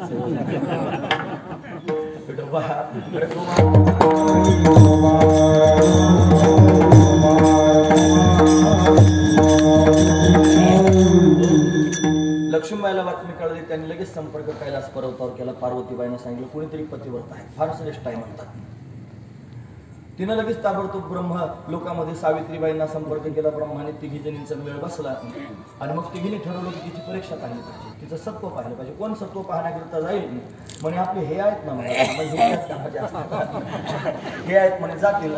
कसे पाठवायचे हा प्रश्न मनामध्ये त्यांनी निर्माण झाला. मग तिघी जणी रुसून बसल्या म्हणा. आता रुसून बसल्यानंतर हे आपण काय ब्रह्मचारी थोडेच आहोत, आपल्याला सगळ्यांना माहिती आहे काय असतं ते. रुसून बसल्यानंतर समजूत काढणं मोठी कठीण गोष्ट आहे. मग समजूत काढण्याकरिता भगवान शंकर त्यांनी का रुसलात पार्वतीबाईला विचारू लागले. भगवान विष्णू लक्ष्मीबाईला विचारले का रुसलात, तुम्हाला रुसायला काय झालं सांगा. त्या सांगायचं ना महाराज लवकर. मग हळूच त्यांनी सांगितले, बघा मृत्यू लोकात कोणीतरी पतिव्रत आहे म्हणतात, जी एवढी समर्थ आहे की मेलेली माणसं जिवंत करते. म्हणून तिचं ते पातिव्रत्याचा डंका वाजतोय. आणि असं कुठं असतं की म्हणे मेलेली माणसं जिवंत त्यांनी करते. काहीतरीच लोक म्हणतात, आमचं असं म्हणणं आहे की तुम्ही तिची परीक्षा पाहिली पाहिजे, तुम्ही तिचं सत्व त्यांनी पाहिलं पाहिजे, खरोखर सत्ववान आहे का.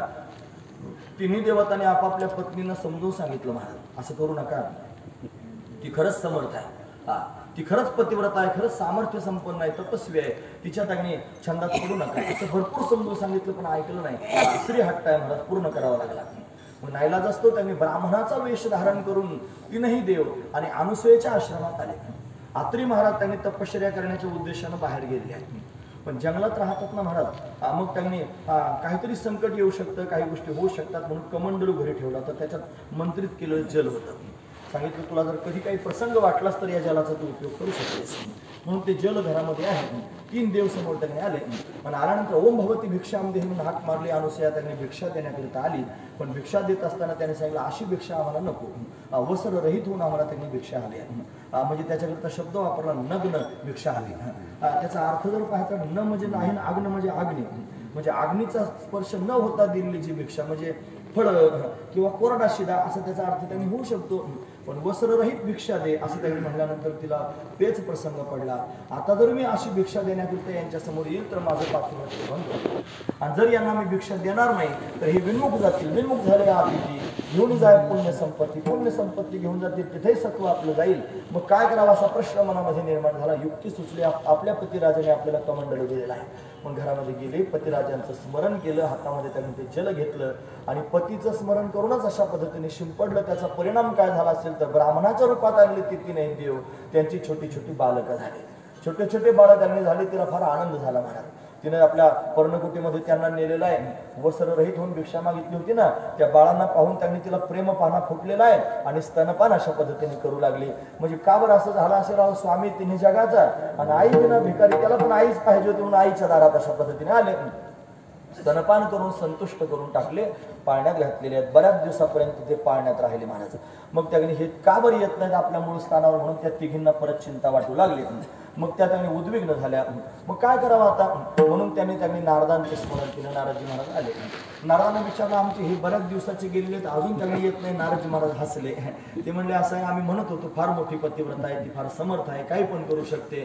पण तुम्ही त्यांनी तिची परीक्षा घेण्याचा प्रयत्न केला, आता तुमची फजिती झालेली आहे. म्हणजे काय झालं, तुमच्या तिघींच्या पतीला त्यांनी अशा पद्धतीने छोटे छोटे बाळ करून तिनं पाळण्यात घातलेलं आहे.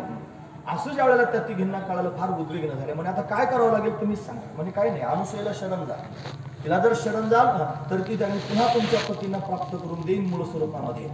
मग ती अनुसूयेच्या समोर ते घेऊन आले आणि आल्यानंतर त्यांनी महाराज विनंती करायला सुरुवात केली. आई, तुझ्या पाळण्यामध्ये असणारे जे तीन छोटे छोटे बाळ आहेत ते सामान्य नाहीत, ते त्यांनी ब्रह्मा विष्णू आणि महेश आहेत, ते आमचे पती आहेत. मग तिच्या लक्षात आला अनुसूयेच्या की ही लक्ष्मी आहे, पार्वती आहे आणि ब्रह्मानी म्हणजे सावित्री आहे. या प्रत्यक्ष माझ्या समोर आलेले आहेत. तिला आनंद झाला. स्वागत त्या तिघींचं केलं आणि सांगितलंय पहा तुमचे पती पाळण्यात आहेत ना, मग तुमच्या हातानच तुम्ही घेऊन जा म्हणलं की तिघी जणी निघाल्या. उतावीळ झाल्या होत्या महाराज. बऱ्याच दिवसांची त्यांनी पती घर सोडून निघून गेले होते. घाईघाईनं त्यांनी समोर गेल्या. लक्ष्मीबाईला त्यांनी चैनच पडेना, कारण तिथूनच सुरुवात झाली होती ना महाराज. घाईघाईनं समोर गेल्या आणि देवाला घेण्याकरिता हात पुढे केले, पण परत हात मागे घेतले महाराज. म्हणजे का बरं हात मागे घेतले असतील, तिन्ही बाळा सारखेच दिसत होते. लक्ष्मीबाईंच्या मनामध्ये विचार आला की माझा हात जर चुकून शंकराला लागला तर घोटाळा होण्याची दाट शक्यता आहे, माझं पातिव्रत्य भंग होईल. पार्वतीबाई पाहू लागल्या. म्हणे हो बाजूला, तुला समजत नाही म्हणे काही, मी पाहते. त्या समोर गेला. त्यांनी हात समोर गेला, परत तसंच झालं महाराज. तिच्या मनात असा विचार आला चुकून जर त्यांनी विष्णूला हात लागला मग मी काय करू, माझं पातिव्रत्य भंग होईल. तिघी जणी त्यांनी उद्विग्न झालेल्या आहेत. अनुसूयाच्या समोर गेल्या आणि समोर जाऊन अशा पद्धतीने विनंती करायला सुरुवात केली, आई की आमचे पती आहेत, गोष्ट खरी आहे, पण आम्हाला ते ओळखू येत नाहीत, तूच थोडे निवडून देतेस का? मग ती हसू लागली. म्हणे का हसता? सांगितलं पतिव्रतीला निदान तिचा नवरा तरी ओळखू यावा. नाही काय तर निदान हा माझा नवरा आहे एवढं जरी ओळखू आलं तरी पुरे झालं. तुमचे नवरेच जर तुम्हाला ओळखू येत नाहीत कशाचं पातिव्रत्य? पण तुम्ही पातिव्रत्याचा डंका त्यांनी पिटत आहात, डंका वाजवत आहात आणि दुसऱ्या पतिव्रतांना त्यांनी अशा पद्धतीनं नावं ठेवत आहात, त्यांची परीक्षा पाहण्याकरिता त्यांनी प्रयत्न करत आहात. चिंता करू नका, तुमचे पती हवेत ना तुम्हाला, मी पुन्हा देते. म्हणून त्यांनी मला पुन्हा जल हातामध्ये घेऊन त्या बालकांवर शिंपडलं आणि पुन्हा पूर्वस्थितीमध्ये त्यांनी महाराज ते तीनही देव आलेले आहेत. जन्माचा अभंग मोबाईल मध्ये शोधून कोणाला काढताना ते काढाय. म्हणून त्यांनी तीनही देव पूर्व स्वरूपामध्ये अशा पद्धतीने आले, मूळ स्वरूपात आले. आल्यानंतर आनंद झाला. आत्री महाराज त्यांनी समोर आले, तीन देवांना नमस्कार केला. आता त्या तिघी आपापल्या पतीला घेऊन जाण्याकरिता निघाल्या. जेव्हा ती जाऊ लागले त्यावेळेला अनुसूया रडू लागली. व्याकुळ झाले, रडू लागले. देवाने विचारलं का रडतेस? सांगितलं देवा तुम्ही माझ्या घरी आलात, बालकाच्या रूपात आलात, बालक होऊन अशा पद्धतीने राहिला. तुमच्या हसण्यानं, तुमच्या त्या खिदळण्यानं माझा आश्रम त्यांनी मोठा पावन झाला होता, मोठ्या आनंदाचं वातावरण निर्माण झालं होतं. आणि आता तुम्ही जाण्याकरिता निघालात, परत या आश्रमामध्ये त्यांनी उदासी तयार होईल, काय करावं? मग तिने देव प्रसन्न आहेत ना. प्रसन्न झालेल्या तिन्ही देवतांनी सांगितले चिंता करू नका, मी स्वतः पुन्हा तुमच्या घरी त्यांनी अवतार घेऊन येईन. भगवान शंकर म्हटले, भगवान विष्णू आणि ब्रह्मदेवानं सुद्धा वरदान देऊन टाकले की आम्ही स्वतः अवतार घेऊन येऊ. असं वरदान देऊन त्यांनी देवता निघून गेल्या. यथाकाल अनुसूया गर्भवती झाली आणि तिला पहिला मुलगा झाला. महाराज त्या मुलाचं नाव ठेवलं दुर्वासा, जे भगवान शंकराचा अवतार आहेत. दुर्वासा जन्माला आले. दुसरा मुलगा झाला, त्या मुलाचं नाव ठेवलं विष्णू. आणि तिसरा मुलगा झाला, त्या मुलाचं नाव ठेवलं चंद्रमा. तीन मुलं झाले महाराज. म्हणजे दुर्वासा, विष्णू आणि चंद्रमा तीन त्यांनी मुलं त्यांनी जन्माला, म्हणजे दत्त जन्माला आले. दुर्वासा, दत्त आणि चंद्रमा तीन त्यांनी मुलं झालेले आहेत. तीनही यथाकाल त्यांनी मोठे झाले. दुर्वासाची ब्रह्मचारी आहेत, कायमचे नैष्टिक ब्रह्मचारी आहेत महाराज. तपश्चर्याच्या बळाने बऱ्याच लोकांना त्यांनी शाप दिलेला आहे. असे दुर्वासा महाराज. दत्त भगवान त्यांनी महाराज एकमुखी दत्त आपण पाहतो ना, बऱ्याच ठिकाणी एकमुखी दत्ताची उपासना केली जाते. ते पण त्यांनी ब्रह्मचारी आहेत. काही ठिकाणी दत्तात्रयांचा विवाह झालेला आहे, अनघा लक्ष्मी बरोबर त्यांचा विवाह झाला असं दत्तात्रयांचं चित्र सुद्धा प्रत्यक्ष पाहायला मिळतं. आणि चंद्रमाचे त्यांनी 27 पत्नी चंद्रमाला झाल्या, त्याचे 27 नक्षत्र त्याच्या पत्नी आहेत. पण ते जिथे आपापल्या स्थानावर जाण्याकरिता निघाले. परत आश्रम त्यांनी मोकळा झाला. मग काय करावं? मग पुन्हा विनंती करायला सुरुवात केली, देवा पुन्हा आमचा आश्रम मोकळा झाला. मग तीन देवांनी आता विचार केला, आता जायचं नाही, आता इथंच थांबायचं. काय केलं पाहिजे? तीनही देवांनी आपलं दिव्य असणारं तेज एकत्र केलं. म्हणजे तीन गुण, सत्वगुण, रजगुण आणि तमगुण, हे तीन गुणात्मक असणारे तीन देव हे त्रिगुणात्मक त्रयमूर्ती अशा रूपाला प्रत्यक्ष एकत्र झाले. आणि ब्रह्मा, विष्णू, महेश एकत्र येऊन त्यांनी महाराज 3 शिरे 6 हात अशी दिव्य असणारी मूर्ती प्रत्यक्ष त्यांनी प्रगट झाली. सर्व जगाचा उद्धार करण्याकरिता, जगदोद्धार करण्याकरिता त्यांनी महाराज हे तीन देव एकत्र आलेले आहेत. आणि विशेष असणारा अवतार धारण केला, त्याचं वर्णन महाराज करून सांगतात. तो अभंग झाला की आता आपण फुलं टाकणार आहोत. 1 मिनिट बाकी आहे म्हणा. सरळ सरळ अभंग म्हणायचा. स्वर द्या. धर्यावतार विश्वतारामया अनुसया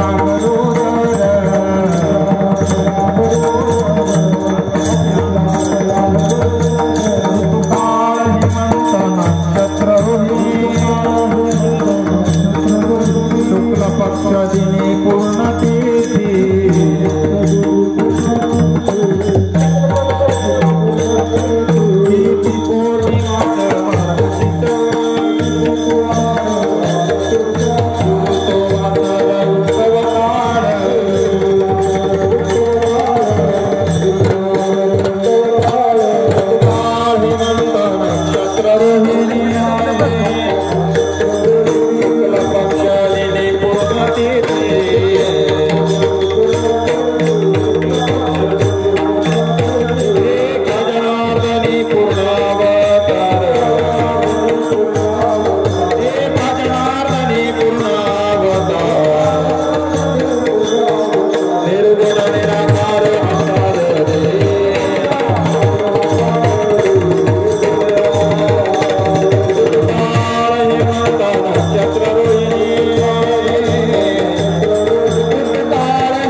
दिगंबरा दिगंबरा श्रीपाद वल्लभ दिगंबरा.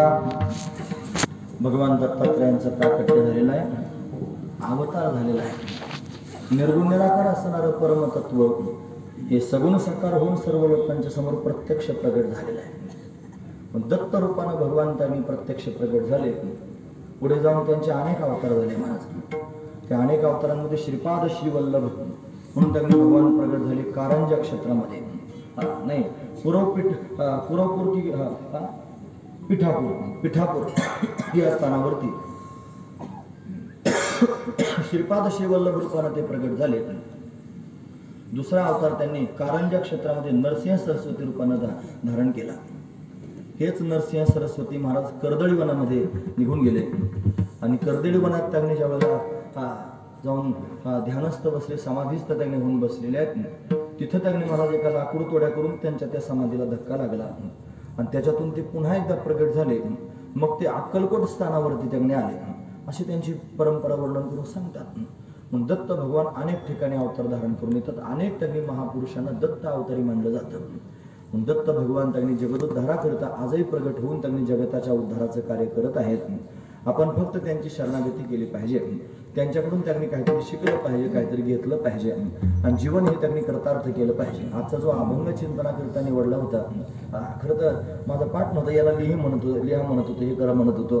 तुम्ही म्हणाल त्यांनी तुझं जर पाठ नाही तर कशाला असले अभंग येतं जे पाठ नाही तिथं साधं सोपं दत्त माझी माता दत्त माझा पिता अभंग घ्यायचा, सोपं बोलायचं. जे पाठ नाही कशा करिता चांगलं वाटतं महाराज नवीन अभंगावर बोलायला. जरी पाठ नसलं तरी सुद्धा ते फार सुंदर अभंग आहे. हा अभंग त्यागणी महाराज आत्मपरीक्षण करायला भाग पाडतो, आत्मपरीक्षण करायला भाग पाडतो.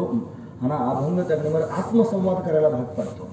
माणसानं आत्मपरीक्षणही करत जावं आणि आत्मसंवादही करत जावं. आत्मपरीक्षण करून स्वतःला चापून पाहावं आपण कुठपर्यंत आपण काय आहोत, आणि आत्मसंवाद करावा. जे आपल्याला कळालंय ते आपल्याला समजून सांगावं, स्वतःला समजून सांगावं. हे बघ, जरी तुला लोक बुवा म्हणत असतील, माझं सांगतोय, तू कंबर बांधून जरी लोकांच्या समोर बोलत असशील आणि फार त्याने लोक तुला चांगलं म्हणत असतील तर तू काय जिन्नस आहेस, हे अशा माध्यमातून स्वतःला समजून घे. आणि ते कळाल्यानंतर त्यांनी खतपाणी घालून जरा चांगलं त्यांनी विशेष रूपाने चिंतन करण्याचा प्रयत्न केला. बोलण्यासारखं सोपं नसतं, साधना तेवढी महत्वाची असते, म्हणून जीवनामध्ये साधना सुद्धा करत जावी. म्हणजे त्यांनी महाराज बरेच लोक संन्यास घेतात, म्हणजे संसारातून संन्यास घेतात.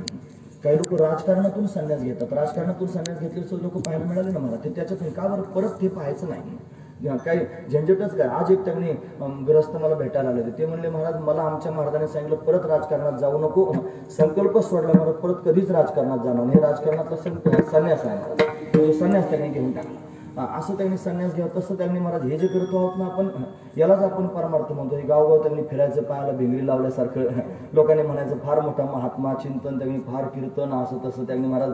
हे सुद्धा बंधनच आहे एक प्रकारचं, स्वतःचं त्यांनी अडकावच आहे. याच्यातून पण संन्यास घेता आला पाहिजे. असे काही महात्मे मी पाहिले महाराज, आता कीर्तन नाही करायचं, आता कुठं फिरायचं नाही, एका जागेवर बसून राहायचं, मस्त चिंतन करायचं. म्हणून स्वतः करता वेळ दिला पाहिजे. आधी स्वतःचा उद्धारण, मग जगाच्या उद्धाराचा विचार केला पाहिजे. हे जास्त महत्वाचं आहे महाराज. पण आत्मोद्धारा करता त्यांनी महाराज आत्मसंवाद केला पाहिजे. आणि आत्मसंवाद होण्याकरिता खऱ्या अर्थानं आत्मपरीक्षण झालं पाहिजे, महत्वाची गोष्ट आहे. पण आपली स्वतःची आत्मपरीक्षा करावी आणि ती करून त्यांनी स्वतःला समजून सांगावं, काहीतरी साधना केली पाहिजे. मग एकांतात बसून श्रीगुरूंच्या माध्यमातून कुठेतरी त्यांनी साधना करायला लागलं पाहिजे. आणि साधना करून त्यांनी महाराज दिव्य असणारी स्थिती प्राप्त करून घेता येते. तुम्ही म्हणाला त्यांनी आमचं बरंच वय झालं, तर मांडी घालून बसता येत नाही, आसन सिद्ध करता यायचं नाही, कसं काय त्यांनी करावं. तुम्ही ज्या स्थितीत असाल त्या स्थितीमध्ये भगवंताचं चिंतन ठाईचं बसून करा. एकचित्त जर त्यांनी करत असाल तर त्यांनी एकाग्र झाल्यानंतर ही स्थिती प्राप्त होऊ शकते. एकाग्र होणंच जास्त महत्वाचं आहे. म्हणून त्यांनी तुम्ही ध्यान मांडी घालूनच केलं पाहिजे असं काही नियम नाही. तुम्ही खुर्चीत बसून करू शकता, तुम्ही शवासनात सुद्धा ध्यान करू शकता. पण ध्यान महत्वाचं आहे. येथे मगाचं प्रमाण आहे, पण नसरे दुसरी आटी देवा भेटी जाव्या. देव जर प्राप्त करून घ्यायचा असेल तर तोची एक ध्यावा चित्ते करुणरिते कलेवर. म्हणून त्यांनी कलेवर शब्दाचा अर्थ तो शरीर भाव टाकून किंवा शरीरामध्ये असणारे जे षडवर्मी हृदयात त्यांचा अंत पुरवणी म्हणून रित करून टाकायचं आणि मग भगवंताचं ध्यान करायचं. असं ध्यान करायचं, स्वतःला समजून सांगता आलं पाहिजे आणि एकाग्र चित्तानं त्यांना ध्यान केलं पाहिजे. हे शिकण्याकरताच हे अभंग त्यांनी पाहिले पाहिजेत महाराज, की अशी पण काहीतरी स्थिती असते, अशी पण काहीतरी अवस्था परमार्थामध्ये पाहायला मिळते आणि ती आपल्या जीवनामध्ये त्यांनी प्राप्त व्हावी. काही ऐसी दशा येईल माझे अंगा, चित्त पांडुरंगा झुरत असे. पण चित्त त्यांनी त्या स्थिती करता झुरावं. म्हणून संतांचे अभंग हे त्यांनी महाराज जीवाला मार्गदर्शन करणारे आहेत, हे त्यांनी प्रेरक असणारे अभंग आहेत. ते आपल्या जीवनामध्ये आपण उतरवावे, त्यांनी साधना करावी. अशा पद्धतीची साधना कोणी कोणी जीवनामध्ये केली असेल आणि कोण कोण कृतार्थ झाला असेल तर ते सर्व संत आहेत महाराज. मोठ्या प्रेमानं त्या संतांचं चिंतन करूया आणि याच ठिकाणी थांबूया.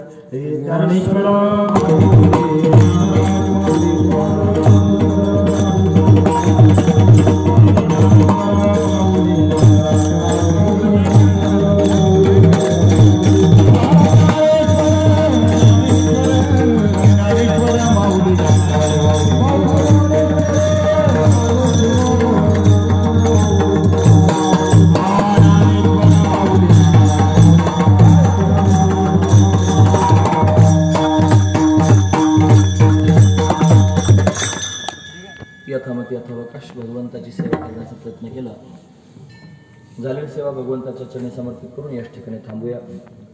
2 तास बसून तुम्ही माझी बडबड ऐकून घेतली. तुम्हा सर्वांच्या अंतःकरणापासून धन्यवाद. गुणवान मंडळींनी फार सुंदर साथ केली. तुम्हा सर्वांच्या अंतःकरणापासून धन्यवाद. साऊंड सिस्टीम चांगली आहे, मला बोलता आलं, त्यांच्या अंतःकरणापासून धन्यवाद. महाराज समोर बसलेले आहेत, सर्वच वारकरी मंडळी समोर आहेत. मोठं मन करून त्यांनी सर्वजण श्रवण करत आहेत. पंचक्रोशीतून भाविक माझ्या डोळ्यासमोर त्यांनी दिसत आहेत. म्हणून सर्वांच्या चरणावर एकदाच मस्तक ठेवतो. मस्तक माझा पायावर आहे. या वारकरी संतांच्या, या सर्व संतांच्या चरणावर मस्तक ठेवतो आणि थांबतो. चाल म्हणायची की काय ते तुम्ही ठरवा. नाही, ती चाल चौचरणी आहे ना महाराज, मग त्यांचा ताप वाचवला मी मगाशी. म्हणून चाल म्हणायची नाही म्हणतात, म्हणजे आपण थांबायला त्यांनी तयार आहोत. भगवंताची सेवा, भगवंताचं चिंतन असंच अविरतपणे आपल्या सर्वांच्याकडून घडत राहो. निरोप म्हणून सांगतो. तुम्ही सांगणार आहात मग मी जे विठ्ठल करतो ते आता सांगणारच आहे. काही नाही, संत पंढरीचं काम आता सध्या त्यांनी चालू आहे. तिथला मुख्य उद्देश गुरुकुलाचा आहे, लोकांना संस्कार मिळावे, धर्मशिक्षण मिळावं म्हणून त्यांनी अट्टहास चालू आहे. आणि त्याचबरोबर त्यांनी सगळ्या वारकरी संप्रदायातले जे मुख्य ठिकाण आहेत एकाच जागेवर सर्व लोकांना त्यांनी दर्शन प्राप्त व्हावं म्हणून त्यांनी मंदिर एका जागेवर त्यांनी बांधायचं काम सुरू आहे. त्याच्यामध्ये भगवतीचं मंदिर आहे, त्याच्यात सिद्धेश्वराचं मंदिर आहे, त्याच्यामध्ये ज्ञानोबऱ्यांचं, तुकोबऱ्यांचं मंदिर आहे. 4 मंदिराची कामं आता मिशन लेवलला त्यांनी आलेली आहेत. म्हणजे त्यांनी काम चांगल्यापैकी सुरू आहे आणि सगळ्यांच्या सहकार्यातून अशा पद्धतीने सुरू आहे. म्हणून बऱ्याच लोकांनी या गावातून बरंच मोठं भूमिदान झालेलं आहे. त्यानंतर लोकांनी दगड म्हणून बरंच सहकार्य केलेलं आहे. बऱ्याच लोकांनी वेगवेगळ्या पद्धतीने सहकार्य केलं. त्या सर्व लोकांचे त्यांनी मला धन्यवाद केले पाहिजेत, त्यांचे आभार मानले पाहिजेत ना. आपण असं आहे, आभार हे परक्या लोकांच्या मनात असतात. मला ते लोचटपणानं गोडगोड बोलायला आवडत नाही. जर जमीनच तुम्ही दिलेली आहे तर तुमचे आभार कशा करता म्हणा, ते तुमचंच आहे. ज्याने जमीन दिली त्याच असतं की नाही महाराज, ते म्हणून जमीनच तुमची आहे. तुम्ही जर गुंठे त्याने तुमच्या गावातून जास्त गुंठे झाले, सगळ्यात जास्त गुंठे या बेळगाव गावात झाले, 55 गुंठे झाले. एवढं त्यांनी जर तुम्ही देता म्हणजे बरंचसं त्यांनी जमिनीचा भाग तुमचाच आहे. दगड जर तुम्ही देत असाल ते मंदिर तुमचंच आहे. मग आभार त्यांनी परक्या माणसांचे मानायचे असतात. तुम्हीच करणारे आहात, तुमच्याच माध्यमातून होते. आभार कशा करतं मान, हे सगळं तुमचंच आहे आणि तुमच्याच सगळ्यांच्या माध्यमातून ते प्रत्यक्ष प्रगट होणार आहे आणि सगळ्या लोकांच्या समोर दिसणार आहे. भगवंताच्या कृपेनं फक्त तिथं त्यांनी उड्या मारायला मिळाल्या. म्हणजे मला ते निरोप आहे म्हणायचा. निरोप असा आहे, असं कार्य हातात घ्यावं की आपल्या डोळ्यात व्यक्त त्याचा कळस व्हावा, असा निरोप आहे मला. सांगता येत नाही काय, आता माणूस काय म्हातारा झालोच मरतो असं आहे का मला. कधी पण त्याचं प्रारब्ध संपलं की जावं लागतं. म्हणतो की मरण कोणी पाहिलं कोणत्या वेळेला येईल म्हणून. म्हणून त्याचा विचार कशा करता करत बसू. सत्कर्म करण्याचा संकल्प केला आणि सत्कर्मच करायचं. तुका म्हणे सत्यकर्म व्हावे साह्य घातले या भय नरकाला. ते काय बुवा होण्याकरता, बाबा होण्याकरता, महाराज होण्याकरता, प्रकाशात येण्याकरता प्रकाश काय कमी आहे का थोडासा. आणि काय बुवा आणि बाबा काय कमी व्हायचं काय. बुवा आणि बाबा होऊन तरी करता महाराज, त्याच्यात काय ठेवलं नाही. ज्याला व्हायचं असेल बुवा बाबा त्याने हो करतात. त्याच्यात काय ठेवलं नाही, काही तथ्य नाही. त्याच्यामध्ये आनंद घ्यायचा आहे. तुम्ही आम्ही खेळी म्हणजे सगळ्यांनी एकत्र येऊन अशा पद्धतीने आनंद घ्यायचा आहे. आनंद घेण्याकरताच आहे. मग भगवंताच्या कृपेनं फक्त 4 उड्या मारता याव्यात, तिथं त्यांनी वारी भरावी आणि सगळ्यांना एकत्र येऊन त्यांनी आनंद घेता यावा, हाच त्यातला उद्देश आहे. पण आपण सर्वजण लवकरात लवकर तो आनंद त्यांनी सर्वजण मिळून घेऊया आणि त्या आनंदात सर्वांनी सहभागी अशा पद्धतीने होऊया. माझा निरोप एवढाच होता. सर्वांनी त्या स्थानापर्यंत या.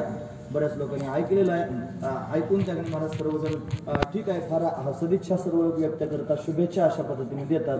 मला वाटतं इथंच आपल्या जागेवर आपल्या स्थानावर बसून सदिच्छा शुभेच्छा देण्यापेक्षा डोळे भरून एकदा आपलंच काम म्हणून त्यांनी पाहण्याकरता पण आलं पाहिजे आणि सदिच्छा भेट सुद्धा अशा पद्धतीने दिली पाहिजे. म्हणून त्यांनी ती भेट दिली की मग आम्हाला त्यांनी चांगल्यापैकी समाधान वाटेल आणि एक परिवार त्यांनी एकत्र येईल, एक संघ आपण अशा पद्धतीने होऊ. अशा या बऱ्याचशा संकल्पना अंतकरणात आहेत की जेणेकरून समाज संघटित व्हावा, एकत्र यावा.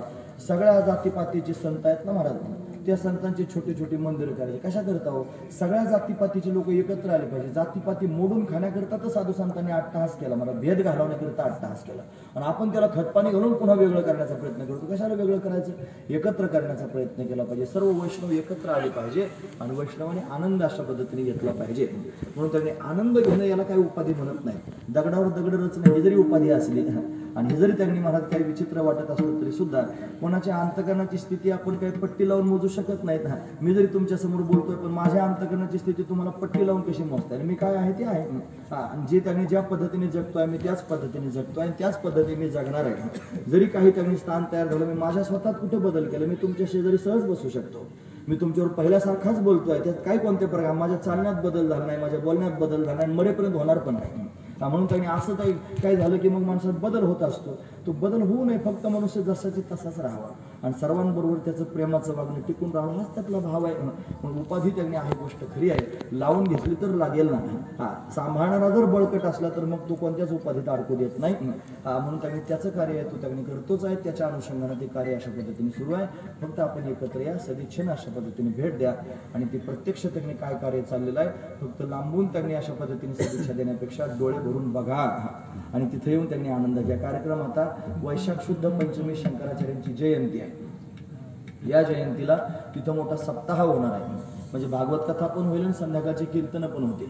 मग भागवत कथा करायची म्हणजे काय वारकरी उपक्रम बंद करायचे असा त्याचा अर्थ होत नाही. वारकरी उपक्रमाच्या जागेवर राहतील. दुपारच्या सत्रात कथा होईल आणि तिथं त्यांनी 7 दिवस आनंद घ्यायचा. जसं आपण अधिक मासात आळंदीत कथा केली, सगळे लोक एकत्र आले, 5-7 हजार लोक एका जागेवर थांबून होते, तसे त्यावेळेला उन्हाळा दिवस त्यांनी असणार आहे. सर्व लोकांना त्यांनी थांबण्याची सुविधा करून दिली जाईल. सर्वांनी एकत्र येऊन त्यांनी परमार्थाचा आनंद त्या क्षेत्रामध्ये त्यांनी घ्यायचा. तो निरोप आजच देतो आणि या ठिकाणी थांबतो. हे विठ्ठल जय जय